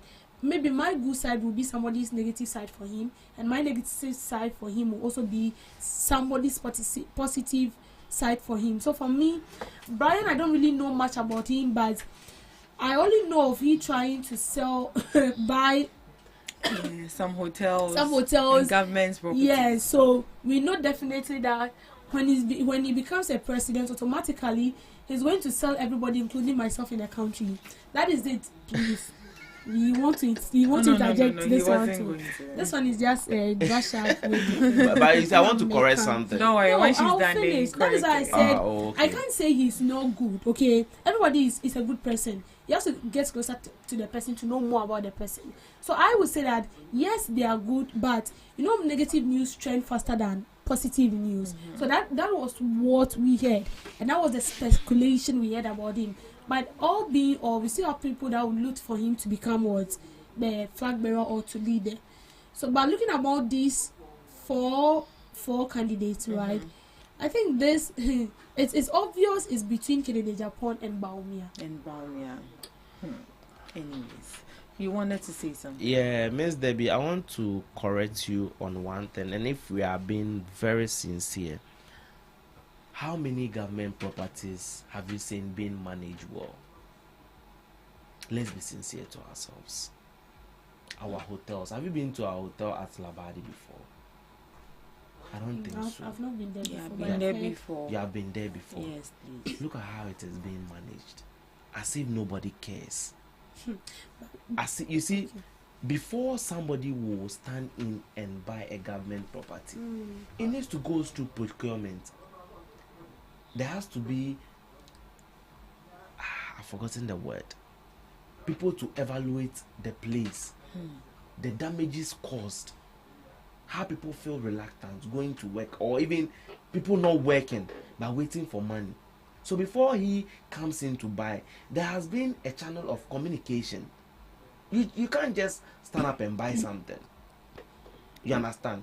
And it's not about conflict of interest or anything. No. Before he comes in, he has gone through the right channels before, and he feels he can manage for, and you know, anything that he buys, government have shares in. That is, the public doesn't know that. Okay. You understand? The public doesn't know that because there are hidden clauses in agreement. If you are not a lawyer, how can you know? You can't. You understand? So please, without buying off and we buying you, we can't buy you. You are human. You are so priceless and so precious to us. So we can't buy you. We only work with you because I like the way you work. We only work with you. We can't buy you. Okay. You see, he's right, but I don't agree with him because Brian has been in government before. If you know that government properties are not being managed well, you've had the note, but what did you do about it? Is the solution, or what you think we can use to solve this, is to buy it privately? Also, you've been in government and you didn't do anything about it, because this is not the first time we are hearing this. Every state-owned properties are not kept very well. We don't manage it properly, and because we feel like it's for the government, everybody does everything they want, and that is why when you take a private sector and a government state property, everybody would like to go to. Some may choose the private because they feel like private is very strict because of this kind of idea. But government, they feel like, well, government, the president will not move from his office and come to my office to supervise what I'm doing, because even the person who is meant to supervise me is not even serious. So how can a person supervise me? But my concern is this: you've been given the nod to rule this country. You realize that no, the challenge we have is that government has its hotels. These hotels are not being managed well. Maybe there are being embezzlement of funds, or maybe the equipment or the things that are used to run the hotels are not being kept well, or are not being used properly. What are you supposed to do? You did nothing. Now you want to buy it, and you feel like buying it rather is going to help. No. Miss Debbie, you see, sometimes I just want to be so mute about this buying and selling. You see, it's better a Ghanaian buy than we sell it to outsiders. You understand? You were here when Mama sold part of the port to a Chinese company. You were here. It was actually lease, so it was on a lease. Yes. Good. But for how many years? For 35. For 35 years. 35 years from now, maybe I'll be 70 plus. Look at the cost involved on Ghana. No, but I don't think they sold the whole port. No, they didn't sell. It was part. I said part. I never said the whole port. Yeah, but the person had to rebuild. So it's not like something that the government has already done down. For the person had to come in and then come and rebuild again. Here lies the case. 35 years from now, I don't know where Mahama will be, whether he will be in or out. That one I can't tell. Brian Champon, who is a Ghanaian from Ghana, and is giving a quota of the same sales to the government. I think that one is better than we leasing out something to a foreigner. I think, in my opinion, is the best. So it's best for us to, rotate what the scarce resources within Ghana than we giving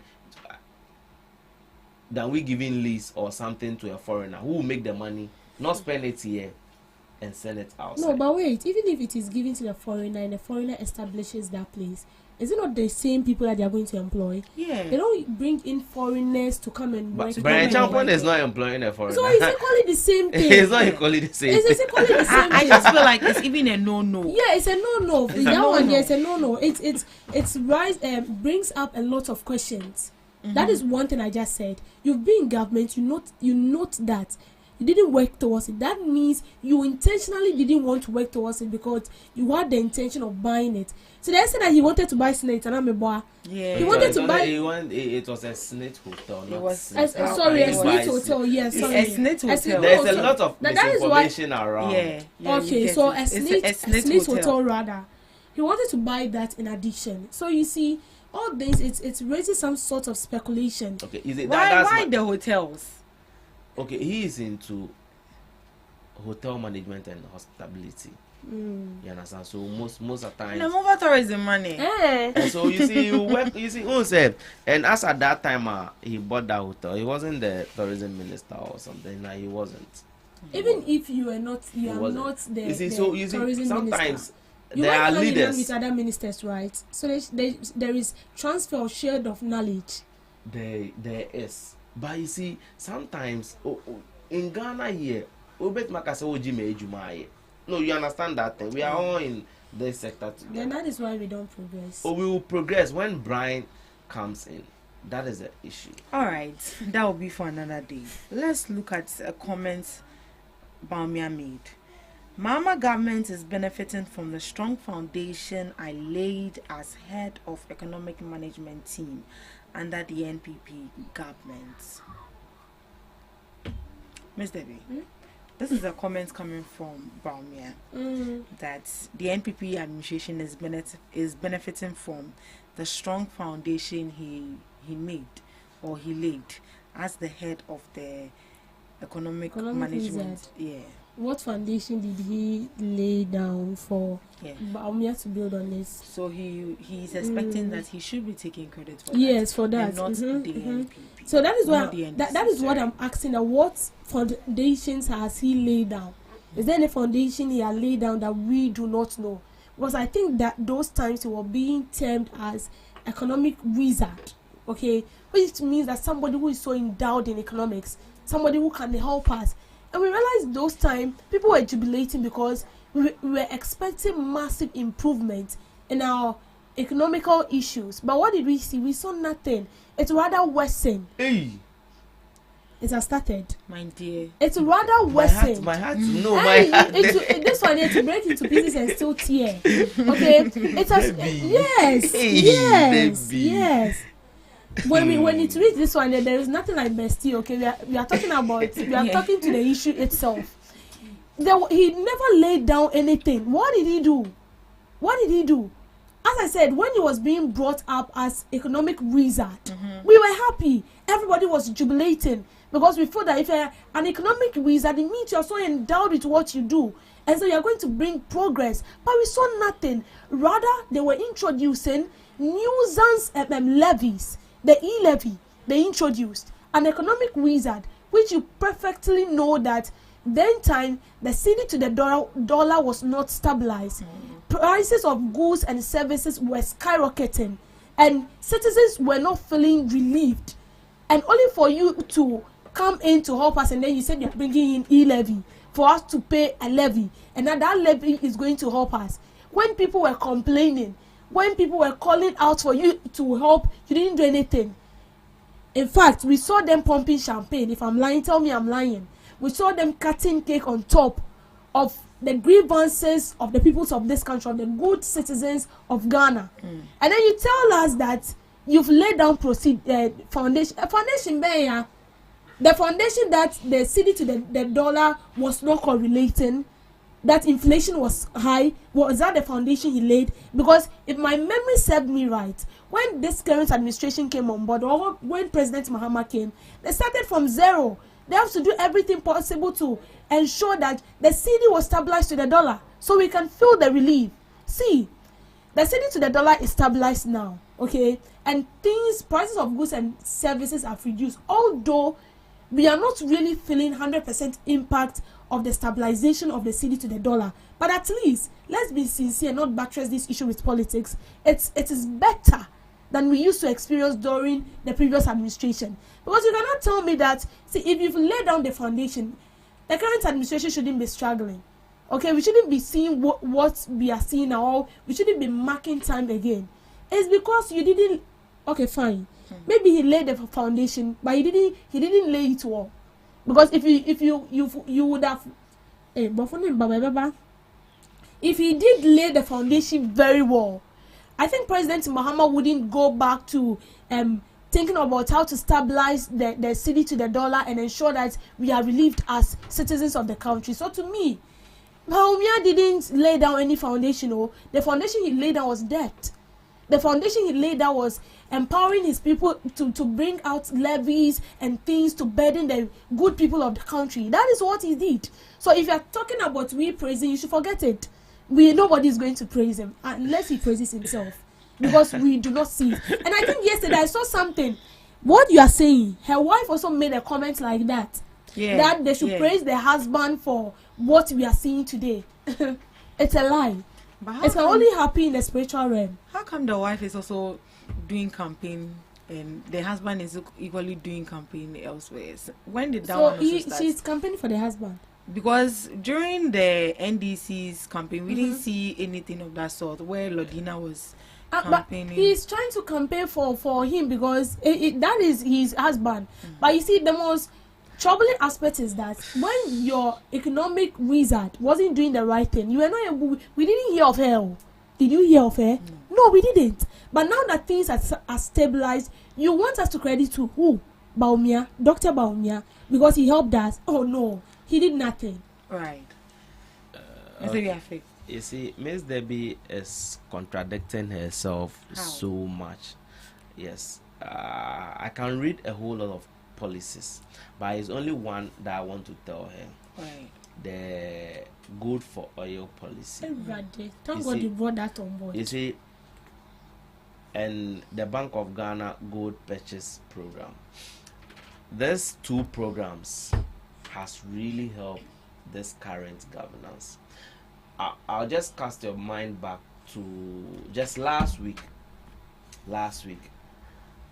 Atoforsen came out to say the gold for oil policy has made Ghana earn an amount of money. I don't want to quote figures, that will be wrong. Of money. And that has helped boost the economy to stabilize the dollar. You understand? That's what Atoforsen said. And it is real. You see, when we don't give credit to whom credit is deserved, we always go back as a country. Yes, it should be for this year. My New Year resolution is I'll just be sincere to myself and to you see now when I come I'm very very calm and gentle on her. She's my little sister and most of the time I don't want to be so hard on her. No. You see, you cannot be hard on me. Madam Asinam, I want to make this thing clear. If not for Baumia's paperless issue and stuff, corruption would have still been going on. I went to do my. What are you saying? Oh, relax. I went to do my passport. It was just renewal. I just paid online.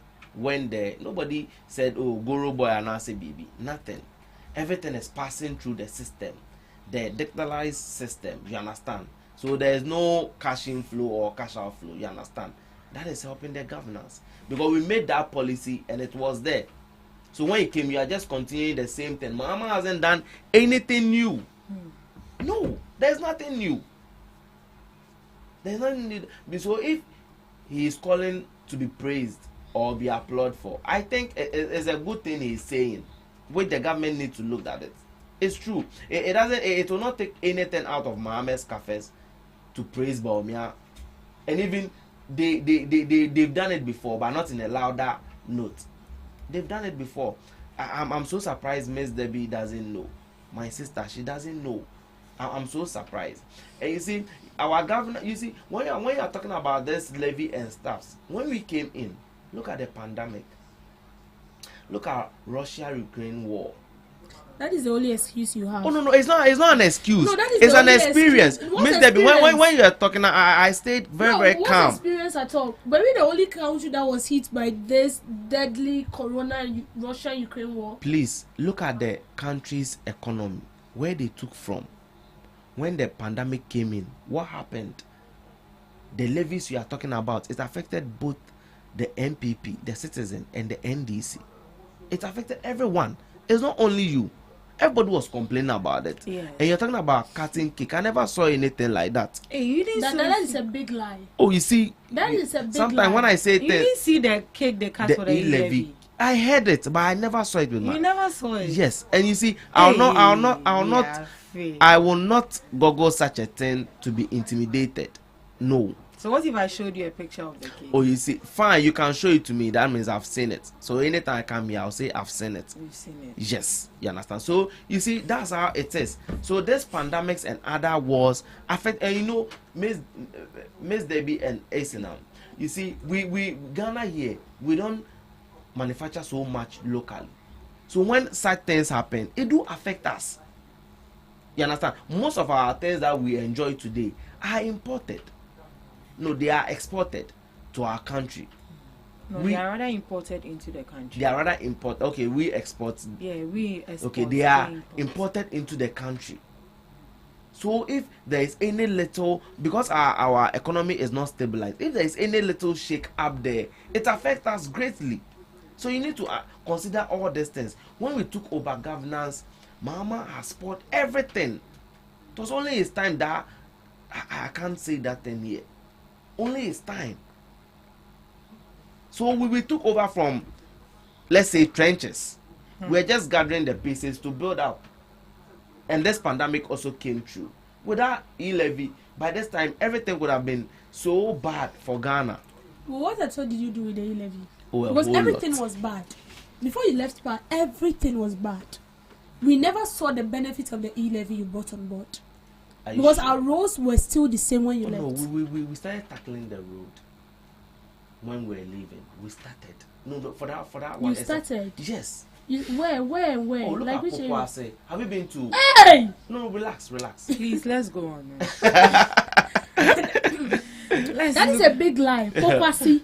Popasi that you took money and you did nothing. Oh, and it's being constructed right now by the current administration. You see, when there is change of governance, the contractors, they run away with them. It's a lie. It's a lie.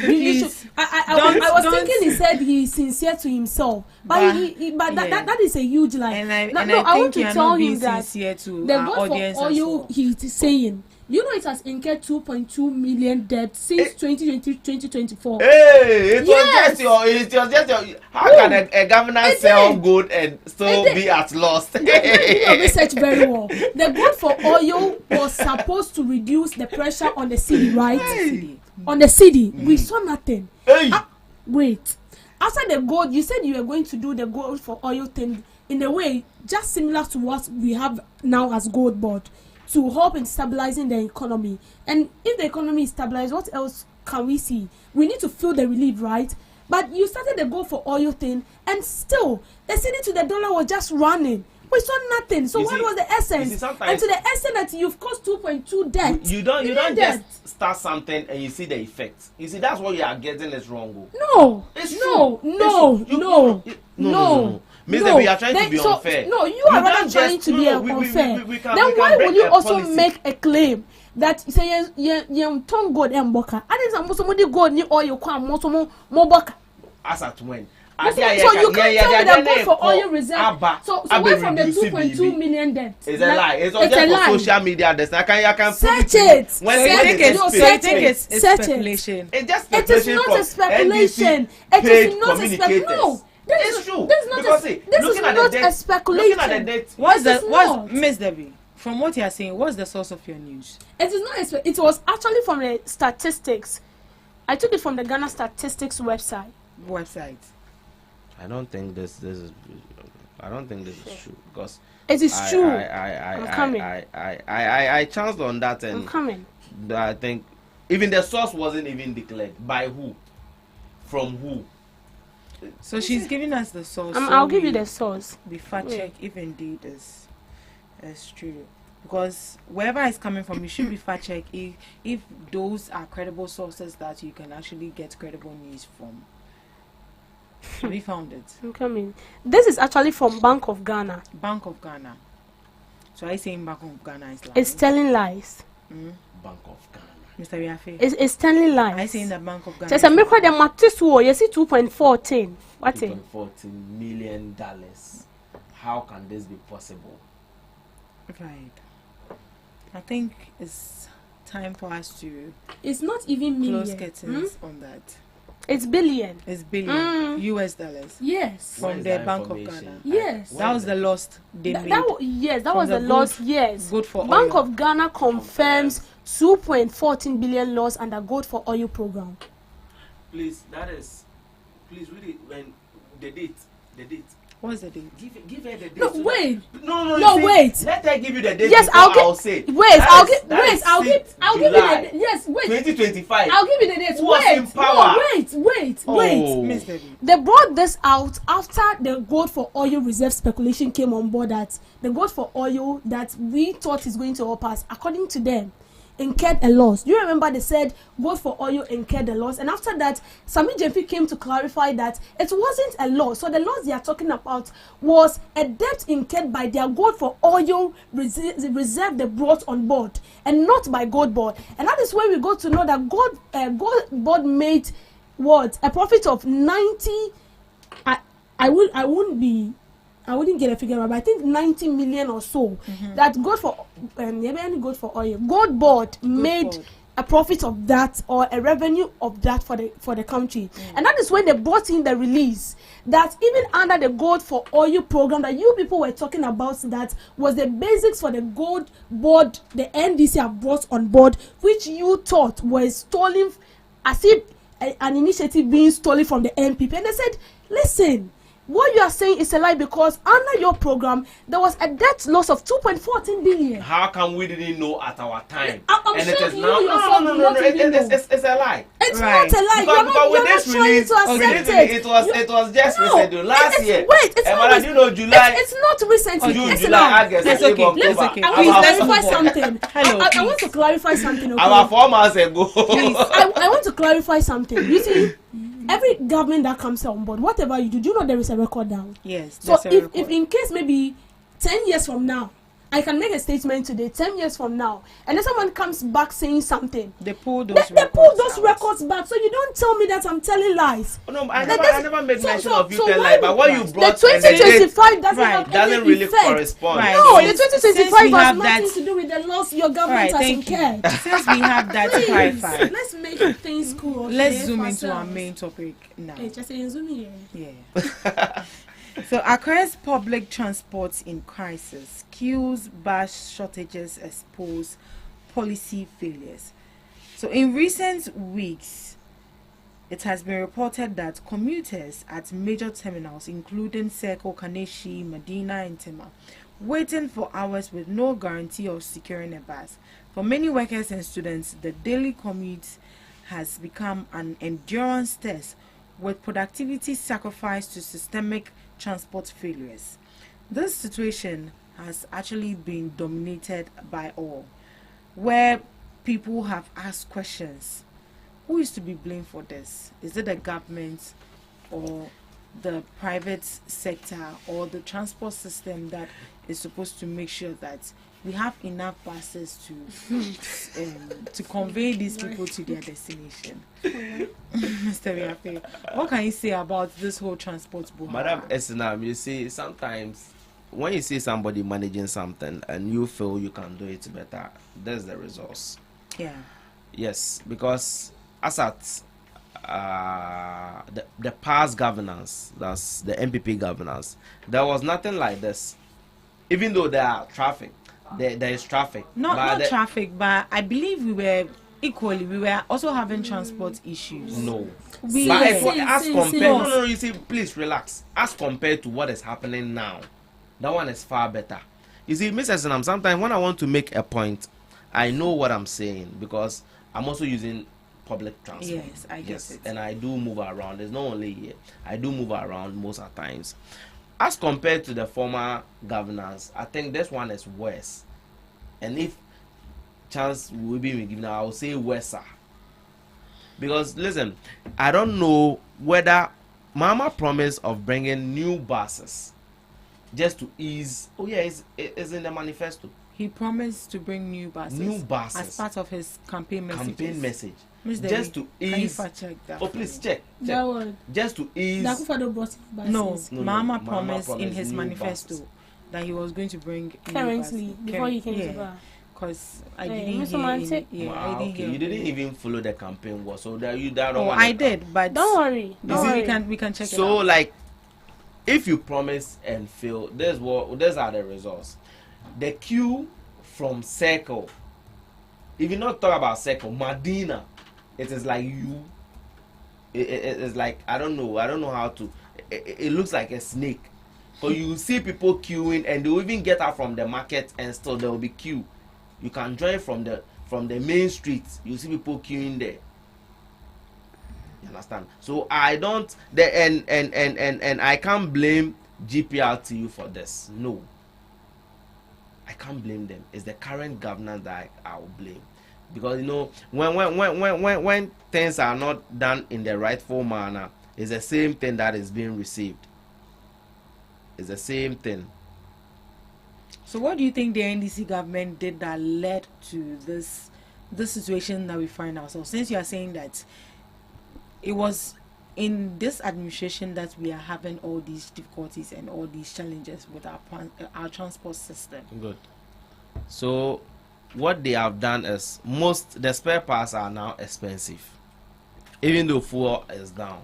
So most of the cars are broken down and they can't buy the spare parts. They are broken down and they are that's why there's shortage of cars. The spare parts of who? Of the cars. Which cars? The transport, the vehicles that are used in transporting people.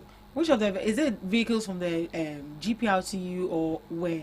No, I'm talking about individual vehicles that are used in transporting people. So you think that is why we are in a situation as we are now? Because I believe if it is individual cars, they should be responsible for their own vehicles or whatever problem they have with their cars, but not the government. Not the government. Okay, I understand. Duty is made by governance, not individuals. If I have a car, what particular duty? Can you clarify that? Oh, like spare parts duties. If I have a car and I'm running a station, let's say Pokwasi station, and spare parts are expensive and my car is broken down, there will be a shortage of one car that will transport people from their destination to their workplace or other places. You understand? If 2 or more is added, that means the people who are being transported daily within a specific time, there will be an additional time to that. Do you get what I'm trying to tell you? Yeah. Yes. So if that's the case and there are no government buses that are running the same thing, it wouldn't help.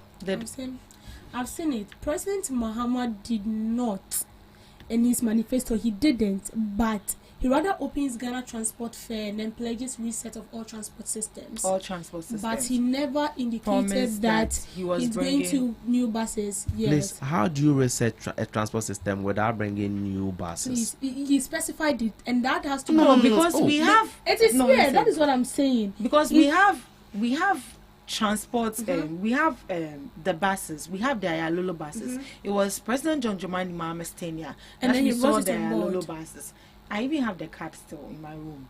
He was the one that brought all those buses. The Metro Mass. Please, that was brought by Kufuor. Metro Mass was brought by Kufuor. But when he came in, he repaired some, and then he continued with that. On the street. But when the previous administration came in, what did we see? Nothing. Hey. Those cars are still there. Nothing. No, they were working. Even when you go to Accra, you see some of them in the yard. Ayalolo some of them have even. Ayalolo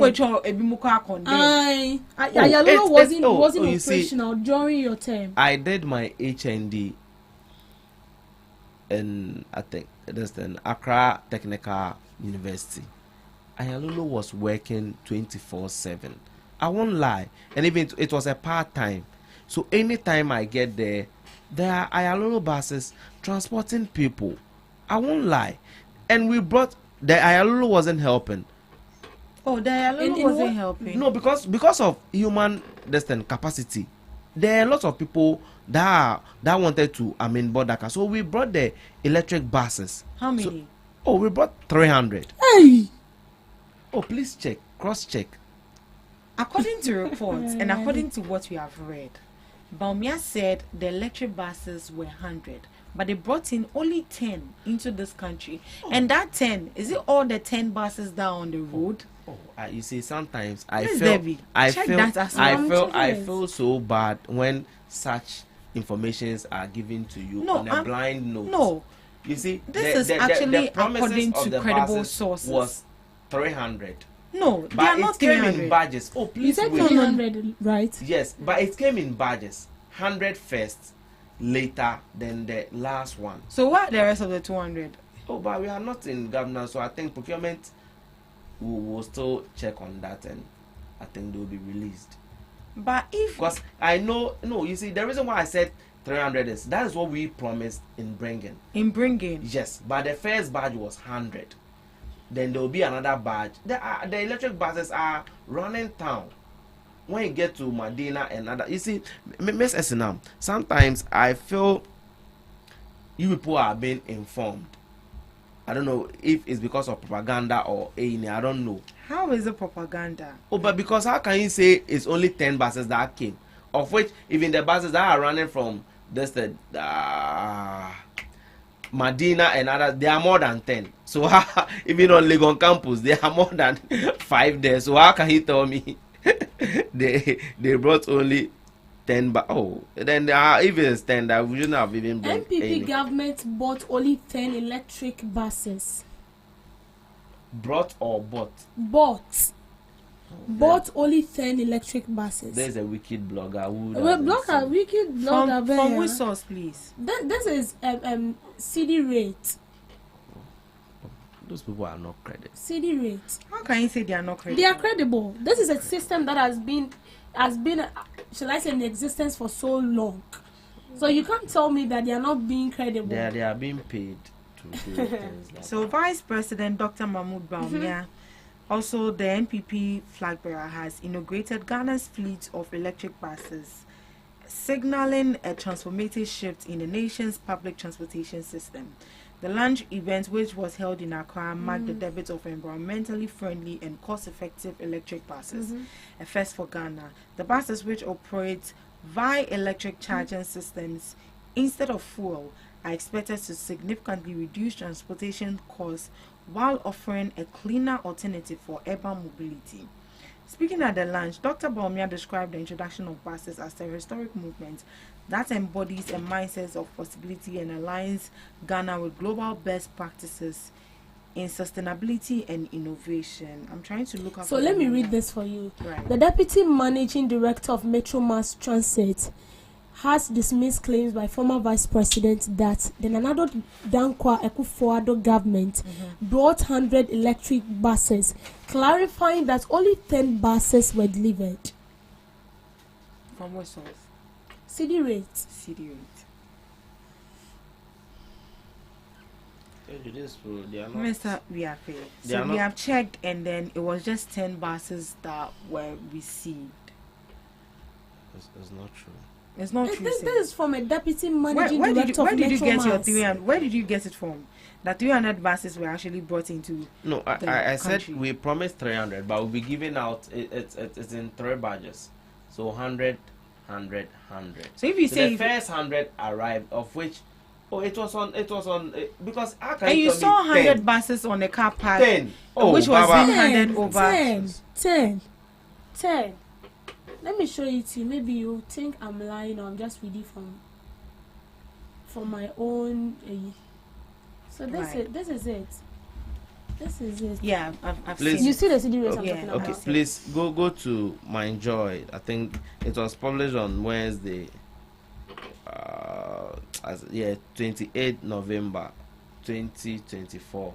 Baumia unveils 100 electric buses for Metro Mass Transit. Facebook, it was there. I think you should read, you should not just the headline, down to the story. How? Yes, because sometimes you don't just get it from the headline. You Okay, read so the main actually story, told me then you my get Joy it there. News is No, not my Joy will never publish anything false. And I'm saying that good. you are saying Baumia unveils 100 buses, and I'm saying read it. So in my standard, maybe he unveils 100, but only 10. Do you get it? So you just have to read down to the story to get it. That this is it. There was nothing like only 10. Right. In all of this, what do you think? How do you think the governments can actually come in to reduce the frustration of commuters transporting from their workplaces or wherever they want to get to their destination? How do you think the government can come in to actually solve this issue? Okay, so with what you just asked, I think there is a need to be more buses running, and we're looking at the fare as well, because most of the time yesterday when I posted my flyer, somebody my sister sent me how they are being bullied on the road. He said from Isakina to Banyard, they are taking them about 10 cedis, and Yes. from Banyard to either Doko or Kanisha, I don't know, it was just in a sequence manner of which they are looting money from them. So I think we need to regularize the prices of the transport system, and secondly there is a need to bring more buses, more state transport, like, you understand, so that it will help ease the transportation of people and other stuffs. That will help, I mean, we all to have a peaceful Ghana. Right. Miss Debbie, please, where did we get here? How did we explain. get here as a country to be facing all these transport system problems? I know the transport problem has been in existence for quite some time now, but it looks like under these past few days or months or weeks, let me say, has been very, very difficult for passengers. Yes, so I wouldn't say that we've not been seeing this, the signs of this. We've been seeing it for so long. I was a bit disappointed when he was buttressing this whole issue with politics, because this issue of getting transport started way back. We are not just seeing it now. It's please. It is not worse. Okay, this has been in existence for so long. Even before your government left power, people were struggling to get vehicle. People were struggling to get vehicle to their various places. So it should tell you that the population of Ghana, as it used to be, it is not what we are seeing now. So if we used to use like 10 vehicles those times, or maybe 12 vehicles those times, that is able to convey, let's say, 1 million people, it should tell you that in 3 years or 5 years to come, the population will double, because people will give birth. So it should tell you that you should make provisions ahead. If we take the first president of Ghana, for instance, look at Tema Motorway. When that motorway was being constructed, I wasn't born, but that motorway has been of use to me, because me too kwaya me fa. So the man planned ahead. He knew that 10 years from their time, 50 years or 20 years from their time, the population wouldn't be this. And then he planned ahead. But after Kwame Nkrumah, excuse me to say, all the governments we had after Kwame Nkrumah were all bogus, because they never thought ahead. The only thing they were thinking about, what is going to sustain us for a period of time. And so we construct road within 2 days. We need to construct it again. Vehicles that were used are still vehicles that are not supposed to be operational on our roads, are still operational. Why? Because I don't know, those vehicles needs to be moved all the streets, and then new buses are being brought on board. So you see, you ask a question that who should we blame? The government? Should we blame the transport operators? Or should we blame the drivers? Should we even blame we the citizens?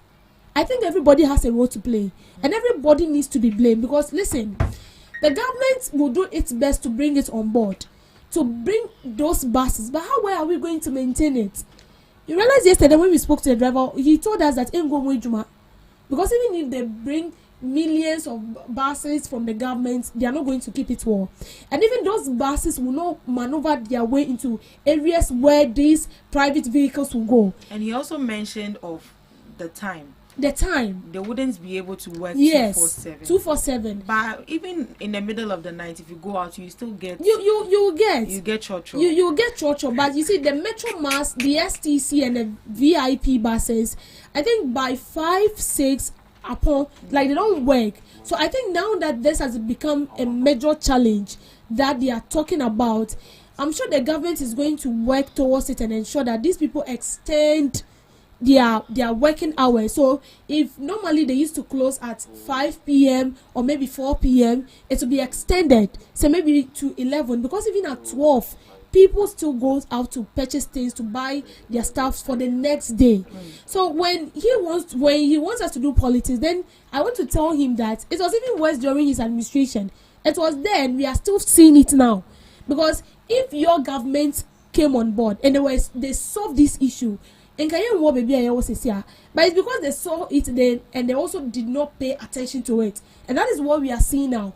And you see, it's a major challenge because I feel like we are getting politics somewhere that is not helping us as a country.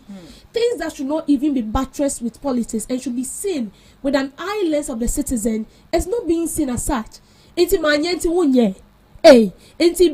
I didn't take the right path, so blindly and excuse me foolishly you are also following that same path. No, it's for the people, so you do it as such. And you see, transport is not the only means of transport. Every day I've been saying it. Our railways, what happens to them? We are not making good use of it. The Skytrain have been Remafi. Why is it? You see, what? Please. No, Debbie, relax. Please. No, I'll give you time. I've allowed you to talk so much. I'll give you time. We started the railways. Mobile then am I We brought 100 buses. Mobile then am I Not done anything. Is it my turn or his turn? It is my turn. So please allow me flow, because when you were talking, I never interject. So when it's your time, then you can bring in whatever you want to say. Yes, you said you were bringing a Skytrain. Everybody was happy. So Skytrain, what's in the mood? So they said they were bringing his Skytrain is going to help us. They envisioned it. In fact, it was very luxury. And don't forget that money was allocated for that. Today, the Skytrain, we can't find it. And it's if that Skytrain was to be established or was to be, shall I say, constructed, yes, it's going to help us. But one yet, and now we are talking about our means or alternative means of transportation, and you want to buttress this with politics that because the NDC government is worsening. No, the problem containing or surrounding our transportation didn't start from the NDC. It started way back. It started far. It's something that we've been experiencing for long. And the government that comes on board do not pay attention to our transportation system. When 247 Ayalolo buses were brought into this country, what did we see? We saw the likes of Manasseh Azure. We saw the likes of other journalists going to report on that issue. That buses na airport.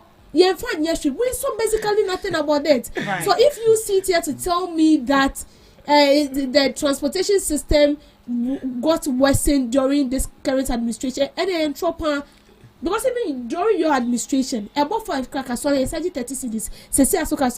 About 3, I said 30 cities. So what is your problem? Right, Mr. Riafe. Please, let me ask you something here. So why were the Ayalolo and then the Metro Mass Transit allowed to deteriorate without any decisive correction taken by the government to do something about it, to make sure that they were fit to go back to the road? But I say, thank you very much for that question. But Debbie was just distracting me. You see, the Ayalolo buses that you are talking about. See, most of the times, I always let bygones be bygones. You understand? Looking at the issues and the Buhara on the Ayalolo buses, the branding and a whole lot of issues on that buses. Were they proper arrangement for maintenance? No. Because if they were proper arrangement for maintenance, I don't think our governors will come and just ignore maintenance, because it was helping the system. But why didn't your government do anything about it? If indeed it was helping, because I believe this transport were actually helping to convey people. Good. It was helping. And you see, the Ayalolo, the little I know about that was made to suit an occasion. Which occasion? Because it was meant for everybody. Oh, how many times did you see the Ayalolo in villages? No, in villages. They didn't allocate. But it was in Accra. Why and should it be only Accra? Because this is where we are facing the issue. No, it's not only here. No, I get it, but it's actually rampant here. Oh yeah. For that one day, okay. Yes. I'll buy into that because. So the Ayalolo was actually meant for everybody, especially in Accra. It wasn't. I don't think it was even meant for long distance. Oh, no. Yes. Because it wasn't durable. Because you can't send it to a long distance. No. Such a bus. On what fact can you say that those buses were not durable? No, I don't think it was durable because I didn't see any Ayalo in Takrade or something. It because can't run that far. They were not meant for long distances, Mr. Riafe. I don't think the Ayalolo buses were meant for distances, and I wouldn't agree with you if you say that they were not durable. Oh, they were. Because if government is bringing anything into the country which is going to convey people, I mean the lives of people, there are going to be proper checks before they even inaugurate it and then allow people to even use it. So if you tell me that they were not durable, I don't think. Who watches the watchman? Who watches the watchman? That's a simple question. If you are telling me the Ayalolo buses were so durable, we brought in Metro Mass and they were traveling as far as Takwa. Okay. So you can't tell me Ayalolo is durable. No, we brought in Metro Mass. See, the first time they brought Metro Mass, me, I'm from Kwewu. Every Easter I go there. It was the same transport I took. So Ayalolo is running only Accra and it is 40 and it can't be fixed. Yenya pass company they are fixing. And you're telling me it's durable. So you are trying to say that the reason why the previous administration couldn't fix the already sports buses of Metro Mass and then Ayalolo was because one, the Ayalolo vehicle was not durable and it was made to fit an occasion. That's all. What due to particular time. Occasion are you talking about? We can bring in a product just for timing. Let's say this product will last for only 6 months. Oh no, haven't you seen anything of that sort before? I've seen it. Yes, so that's the same thing the Ayalolo bus was brought into. It was just to fit a purpose. Let's say a year or two, because that time they wouldn't be in governance again, and he knew it. No, Miss Isinam, you see, you need to. Any time I come here, I tell you facts, and I prove it to you. Because if it was meant to be in existence for a long time, I think there will be a proper arrangement for repairs and other stuff. No, there wasn't anything like that. So when it just if you said there were supposed to be proper arrangements, so why didn't the previous administration didn't do so? That is the question. Something meant to fit a purpose wouldn't be done. It wouldn't be done. So madam, you can't blame us. When we brought the Metro Mass, we were doing our own maintenance and stuff. You knew but it. Were you aware that the Metro Mass is in the system? It's in the system because maintenance culture has happened. And they are trying to maintain. So why didn't they maintain their Ayalolo as well? You can ask my little brother sitting here. You can ask him. Everybody is your little.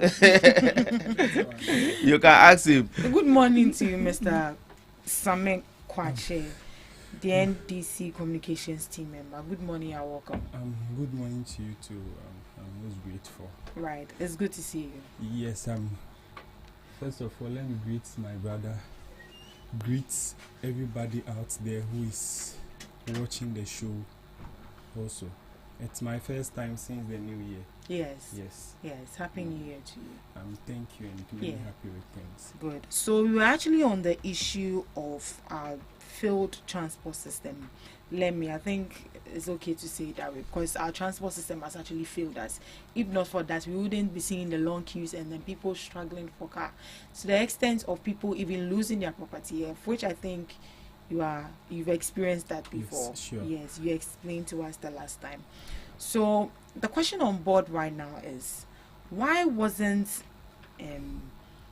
any corrective action put in place to repair the Ayalolo and then the Metro Masses, the sports Metro Mass cars, rather than leaving them to deteriorate even beyond repairs? Okay, thank you very much.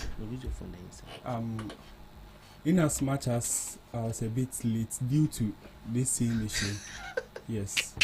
Honestly speaking, once I was in car coming, I was monitoring the show live, and it's funny to hear my brother on the other bench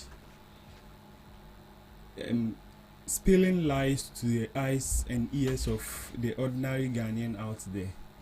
You see, when he was talking, he was only talking about Ayalulu, Ayalulu, Ayalulu. Let me say this. In the year 2003, when the former president, John Ejikun Kufuor, decided to bring out the Metro Mass, yes, he started with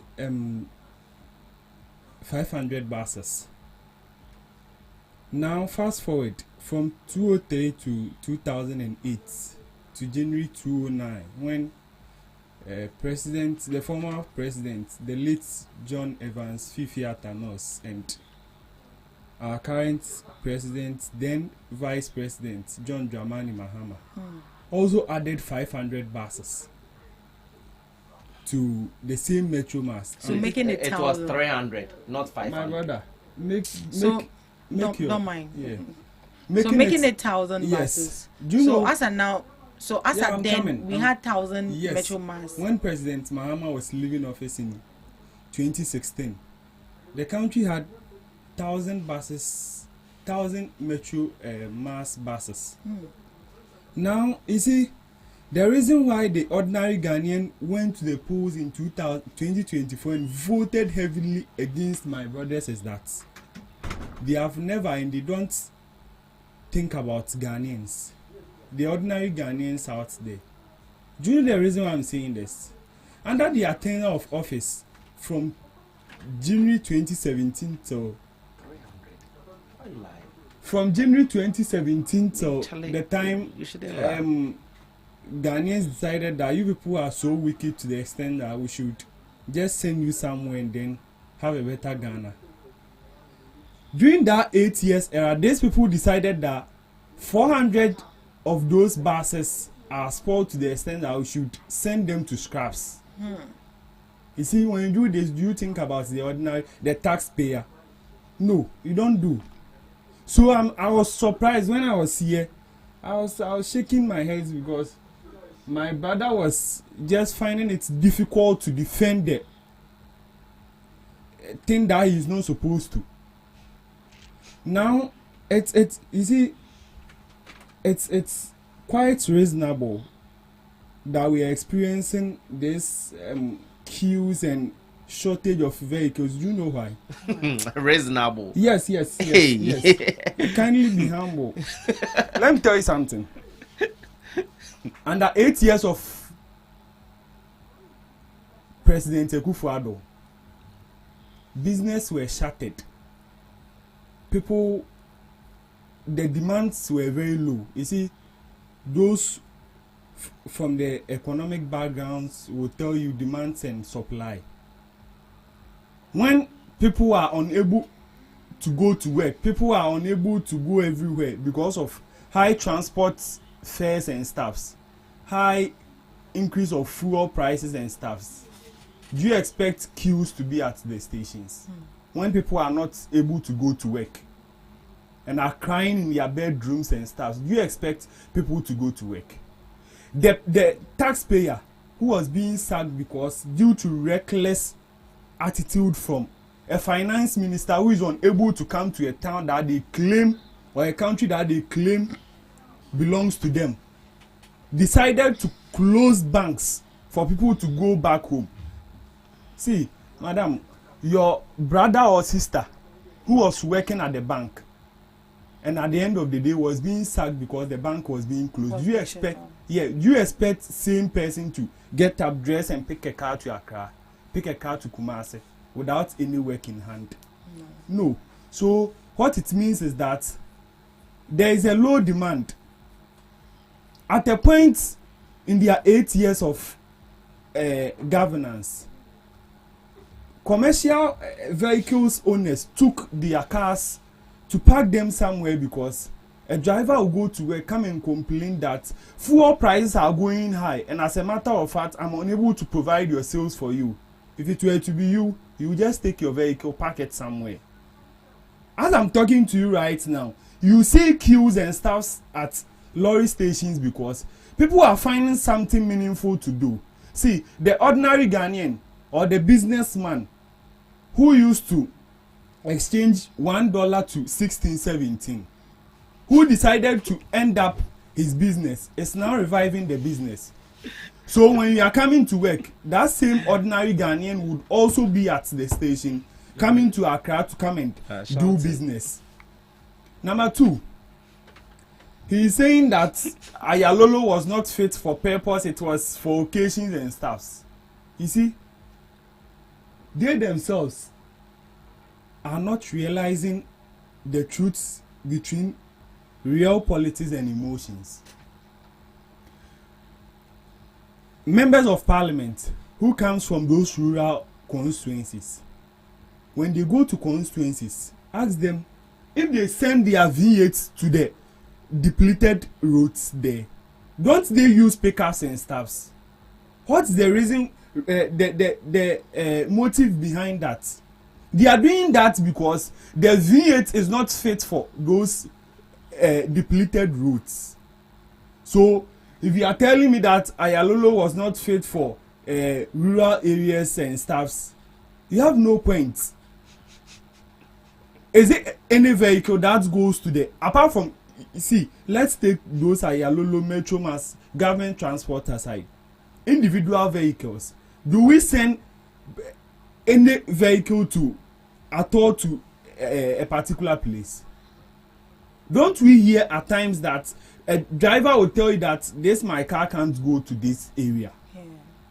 Did President Mahama then announce that we are bringing Ayalolo to go and serve people at Ariansu Bekwai and staffs? He himself admitted that Ayalolo bus was rampant in Accra and its surroundings because at a point in time the demand in Accra was very high. Yes, the number of nurses who are in Accra is not the same as the number of nurses who are at my area, Mampong, and staffs. The number of nurses at Accra, Kolebu, is not the same as the number of nurses at Skuforidia. It's not true. So, in the wisdom of the president and the then government, decides to bring a bus that can afford to pick people from their homes to work and stuffs, and you are here telling me that because it was not working at Kweu, it was useless. Meanwhile, under your 8 years of leadership, buses that wasn't useless was being sold for scraps. That was your buses. So, if the ordinary Ghanaian tell you that MPP never again, he or she is right. You see, it's about time that we look into our opponent's eyes, irrespective of political affiliation, even to ourselves, and tell ourselves the gospel truth for the country to move on. Now people are going in and out, because the dollar that they used to exchange at 16, as they claim, is now 10 point something. Because of our good board. Because of our good for oil, they change gold board. They change. You know something, madam? You know something? They are claiming that the Baumia so-called gold for oil, of which I personally feel there should be an external audit into that thing.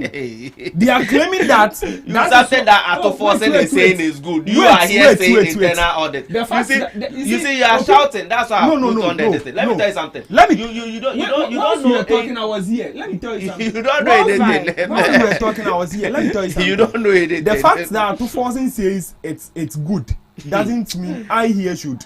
Weren't we here when the majority leader Mahama Ayaraga and the majority chief whip Dafia Mapo came out that they were sending a bill to parliament? At the end of the day, what did the president do? Didn't he call them to record that bill back? To record the bill back. Because of his own opinion, right? So the finance minister now can have his opinion. I'm saying that there should be an audit into that. Right. Now, what I'm saying about this whole bus issue, brouhaha, is that my brothers, on the other hand, could have done better. I hear people saying policy failure in staffs about the transport ministries. Yeah. One thing that I can say about that is that my government, at a point, have not realized the positive impact that this economy, current economy, is having on the ordinary Ghanaian. Why am I saying this? President Mahama feels that because the country was in shambles, people have not recovered yet. But frankly speaking, the ordinary Ghanaian, at this point, is getting back to their businesses, doing businesses. Right. So the transport ministry during the Christmas season brought those what do you call it? Metro masses to pick people. But after the Christmas, they felt, oh, the pressure on the system is down. So they withdrew them. What I want to use this platform to tell my people is that the pressure on the system is still high. It's still high. Because the economy is in the right direction. So they shouldn't sit somewhere, tickle themselves and laugh that, oh, President Mahama has done this, President Mahama has done that. The ordinary Ghanaian who was selling rice at Adoso, who couldn't at a point in time come to Medina, come to Accra to come and purchase to go and sell, is now doing that. So what are they saying? They have nothing to say. They should just sit down, be in a sober mood and see how the country is being run. In people with visionary, what do you call it, conscience. Right. So what is your government putting in place to make sure that we will no longer see such problems? Yes, so at the moment, the transport ministry led by Honorable Joseph Nikpe is trying as much as possible to hold what do you call it, a stakeholders meeting to see the way forward, to bring more buses and staffs, and at the end of the day, after the stakeholders meeting, there would be a solution from cabinet to solve this once and for all, for people not to be overcharged because there are no vehicles at lorry stations and staffs. So what I can say is that I can assure every good living Ghanaian who is out there that the transport ministry is not sleeping on this issue. You see, currently, the number of buses that we have, public buses that we have, can't solve this issue, even if they are all to come out. So the best way to go is that we have to find more buses and staffs. And I know the Ministry of Finance, the Foreign Affairs, the President himself will engage private individuals and staffs, private organizations, so that at the end of the day, there will be more buses in the system. So that the ordinary Ghanaian who wants to come out at dawn to come and do businesses at Accra or at Kumasi, any part of the country, wouldn't be suffering as we are seeing now. Right.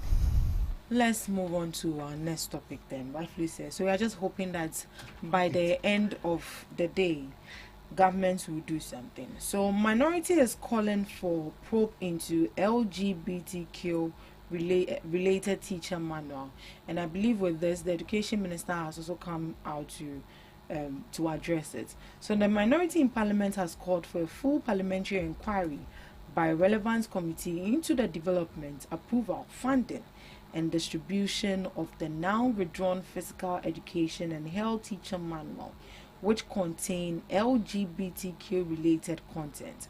This comes amid allegations by the Member of Parliament for Asen South, Reverend John Intim Fojo, that the government was promoting an LGBTQ agenda through teacher manuals and other TLMs in schools. So in response, the National Council for Curriculum and Assessment withdrew printed copies of the Year 2 Physical Education and Health Teacher Manual after acknowledging that certain content on gender identity did not align with Ghanaian culture, norms and values. A revised version of the manual reflecting national values and biological understanding has now been released, whilst the one online, the soft copies online, have been edited. So this is what is in the this is what is coming from the camp of the minority, and they are also calling for the dismissal of the Director General of the national curriculum. Right. What can you say to that? Do you think that this should be a concrete deed that they will do that will cause for the withdrawal of the Director General, Mr. Riafe? There is not a concrete deed that they will do to. The Minister for Education should know better. Ghanaian has a culture, and our culture is disproof of this LGBTQ plus in our educational curriculum. Already we are facing challenges of this new governance of SS students coming out boldly to do a whole lot of things that is uncalled for. You understand? So introducing such a thing in our primary schools and JHS will even raise more alarms to allow the students to even do worse. And after all these things, when this SHS people their results came out, it was very, very bad. Very, very bad. Very bad as compared to earlier results that we have in this country. So this thing, I think, will help them to be prompt on educational wise and how things should be done based on this LGBT plus and stuff. Like it's really helpful. While the minority leaders have called out them to explain why. You see, how can you outsmart people? You bring in the book looks different from what is online. We are not kids. No, it's the same thing, but just that it's been edited. So the printed and already distributed copies have been called to bring. They've been called to and you can't retrieve everything. Some will be in the system. No, so they are given to the teachers. It's a manual for the teachers. Oh, okay. I thought they've given it to the students already. That would be very, very alarming, and it wouldn't help at all. Yes, so it's been given to the teachers, and I believe they know the schools that they distributed it to, and they have the numbers. So should they put them all together? Should they bring all back and they put them together and they count, and then the numbers are not up to?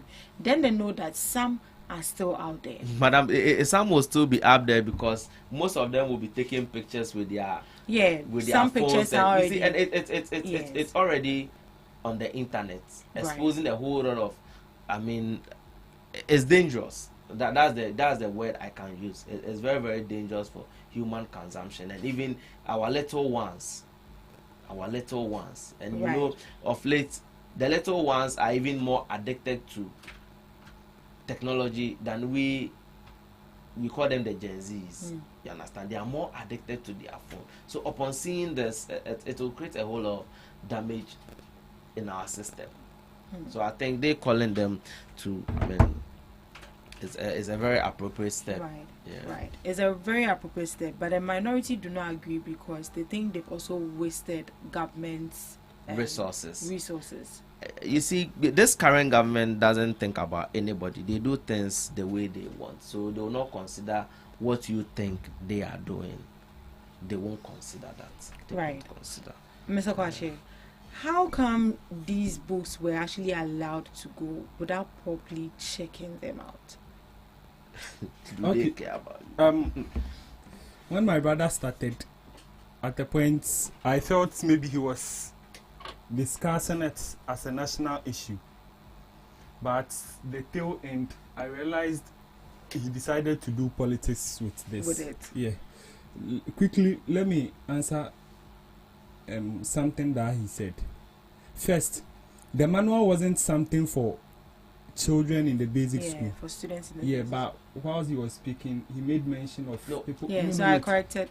You made mention of. She corrected, and before I moved on, So please don't bring that one back. Oh, You are wait. sending us back. She corrected. I'm not sending you back.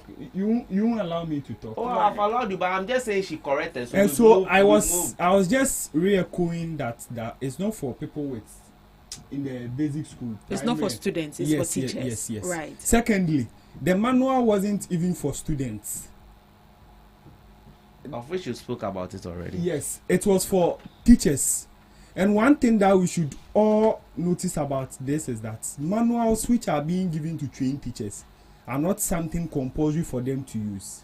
They are exception. Oh wait. Hey, you can make your. You can make. No. The issue is you don't know. You don't know. Wait, he was very quiet whilst you were talking, so allow him to. But I need to correct him before. No, when he's done, you can come. Why are you correcting me? What I'm saying is the truth. Manual materials that are given to trained teachers are something just to guide them, not something compulsory that is what they should rely on. Yeah, you should rely on. So you can make checks about what the manuals are for. Secondly, you see, when you are in opposition, there are certain things that you do that makes you stay relevant. But so are you trying to say that? Okay, let me let you finish. Yeah, but as I'm speaking to you now, Reverend Tim Fojo, who is an honorable member, is just, you see, when you bring allegations, valid allegations out, that holds water. At the end of the day, do you know what it means? It means you are a credible critic of the ruling government. But once you bring certain things out just for political points, it damages your reputation. Sorry. Reverend Tim Fojo, at a point, was a deputy minister, true or false? True. This manual that we are speaking about, I'll come about the Director General. But this kind of issue that is popping up didn't happen in 2025 or something. It was something that happened somewhere around ending of 2023 to 2024. This issue. Yeah, this manual issue that was supposed to be published, but you see, it goes through process. So it wasn't published. So it's now being published. Yes. The reason I have a problem with the Director General, the current Director General, and I think he should be up and doing. Yes, is that I have stated on several occasions that once you are being paid with public funds, there are certain things you shouldn't sit down for it to happen. Meaning, it's as a result of your negligence that this was going to come out. But you are talking as if you know better than those places. Yes, that's how you are sounding. I'm not talking please, I'm not Mr. Kwaji. He is Mr. Kwaji. You are eating into it. No, I'm not talking as if I know better than them. What I'm saying is that as a Director General, you should be up and doing. You see, the minority in some way did a great job. Yes, by calling it out. Yes, calling it out. That's why I'm saying that as a Director General, you should be up and doing. So going forward, what do you suggest they should do? About this same issue? Yeah, about this issue. Yes, for us not to, have such problem like this again, because this is actually not an oversight. I don't know if you have read the explanation they gave for gender identity. So let me read it. Yes, I've read it. So it refers to a person's deeply felt internal experience of gender, which may or may not correspond with the sex assigned at birth. It can include being male, female, or a blend of both. This concept goes beyond the binary notion of gender and recognizes the diversity of gender experiences and expressions. Yes, in simple things, what it means is that whatever you feel your gender is. Once I'm here, I can feel, I'm a female. You're a female. Yes, and I can engage in homosexuality and stuff.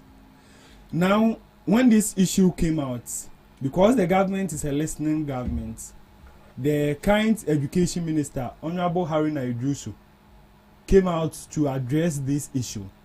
And they are not sleeping on it at all. You see, the LGBTQ is a national issue that I think every well-being Ghanaian should stand against this. Because since independence till now, what we know is that once Madam Ruth is here, she is a female. You can't just come and tell me that after an overnight, I feel like I'm a male. No, that shouldn't happen in the first place. So that's why I said people who are claiming the Director General for NACA, Dr. Professor Haruna Bekwin, should step aside. In some way, have a point to go about. So but I think that shouldn't be the end of his office. So you agree with the minority to dismiss him? Oh, you said he should be put aside. That was what you just said. Yes, that's why I said I support the ACO. But for the minority, no, that statement is actually coming from the minority. I'm coming to them. Mr. Kwachi, you are confused. Wait, please I'm not confused. Drink water before you start talking. Just sip a little water before you start talking. Because when you do this, I won't allow you to talk. Trust me. Yeah. Yes. Trust me. What I'm saying is that I support everybody who says the man should step aside. Yeah. As a Director General. But my problem with the minority is that for them, if you allow them, they will even come and tell you that step aside. Step aside. Yes. So if it's coming from the minority, then he shouldn't step aside. But he condone what he has done. No, we shouldn't condone. That's what I'm saying, that the minority issue about him stepping aside isn't something that we should take it. You see, he himself admitted at the point that it's not about stepping aside, but it's about making sure the right thing. The right thing is. Yes. So this should be a warning to the Director General of NACA. That's what I'm saying. I'm not saying the minority score is on useful or something. Right. Yes. But I'm saying that for them, everybody should step aside. I was just making that supplementary comments. Right. Yes. Thank you. What are your last words to this, please? Okay. With my last words, I'd like to greet a few people. That's my MP, Honorable Jerry Ahmed Shaib, our second vice chairman, who is Honorable Yao Prempe, and my lovely wife, Amanansi Okain. You see, Mr. Kwache, I like your boldness. When even you are not. It's not about boldness. You have please, 1 please. minute. It's not about boldness. You are wasting your own time. I'm not wasting my own time. Mr. Kwache, while I was talking, let him finish. Then afterwards, I'll come to you. I like your boldness when even you are confused at what you are saying at the moment. I wasn't confused. But please, what I was saying is that Mr. Kwache. Supplementarily. Hello, Mr. Kwache. No. Please, I was here when he was doing this. I told him I was not going to allow him to talk. No worry. So next time it's better you become gentle. You see, when I was here when he was talking, he has taken note of that. So next time he won't repeat it again. So, Mr. Kwache, I said I like your boldness even when you are confused. Let me tell you something. In this game of politics, you need to really learn and then understand. That's the truth. No. The meaning you have not read and understood. So you are saying that comment for yourself. No, there is no way I will allow you to. On a more serious note, you agree to one thing and later you just confuse yourself with the same thing after that you said. You can go and. So, madam, with what the minority is doing, they are on course. They are on course. And you see, sometimes I even do blame them that they are correcting the current governance. They are correcting them on some mistakes that me yourself, you have a problem. It will cause them. So they are correcting them. Yeah. So they are on course with this thing, because if the Minister for Education is looking so aloof without looking at how things are properly being made, I think this current governance has a whole lot of way to go. I don't think they are being serious with us. All right. Thank you so much. Mr. Kwache, your last words. Okay, first of all, I would also greet the current Minister of Agric, the hard-working Honorable Eric Opoku, and then greet my boss, NK Obimpong of TVXYZ. Then, let me take this opportunity to greet my mom as well, Madam Comforts Ayebia, and then greet Mavis. Now, I now get the reason why my brother was acting that way. Because of the... He said your MP is Ahmed Shai, right? Shai, is it Shai? Jerry Ahmed. No. When it come from... is it... Your time is up for your last one. Oh, really? Yes. It's not for like 5 minutes. No. But you're just if Ahmed Shai is your MP, then meaning yourself... There is something that we have to look at. Then, yes. But that Mr. Kwache, and now let me tell you something. You are not learning. That's my problem. It's true. I don't want to learn.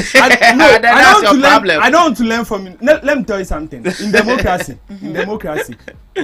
the job for the minority is to serve as a watchdog and then be a critic to the ruling government. My brother said something that he sometimes don't like it when their people are trying to make sure the right thing is being done.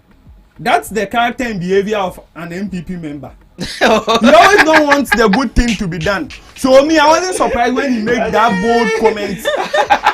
Mr. Kwache, go ahead. I'll take your number and teach you. Right. It was nice. It was nice having you all in the studios. Thank you so much for joining in the conversation. Thank you to you, Mr. Kwache from the NDC's camp, and thank you to Mr. Wiafe from the NPP's camp. Thank you so much for doing the listening as well, our lovely listeners. We'll be with you same time next week. Join us as we delve into national issues. Do have a lovely weekend.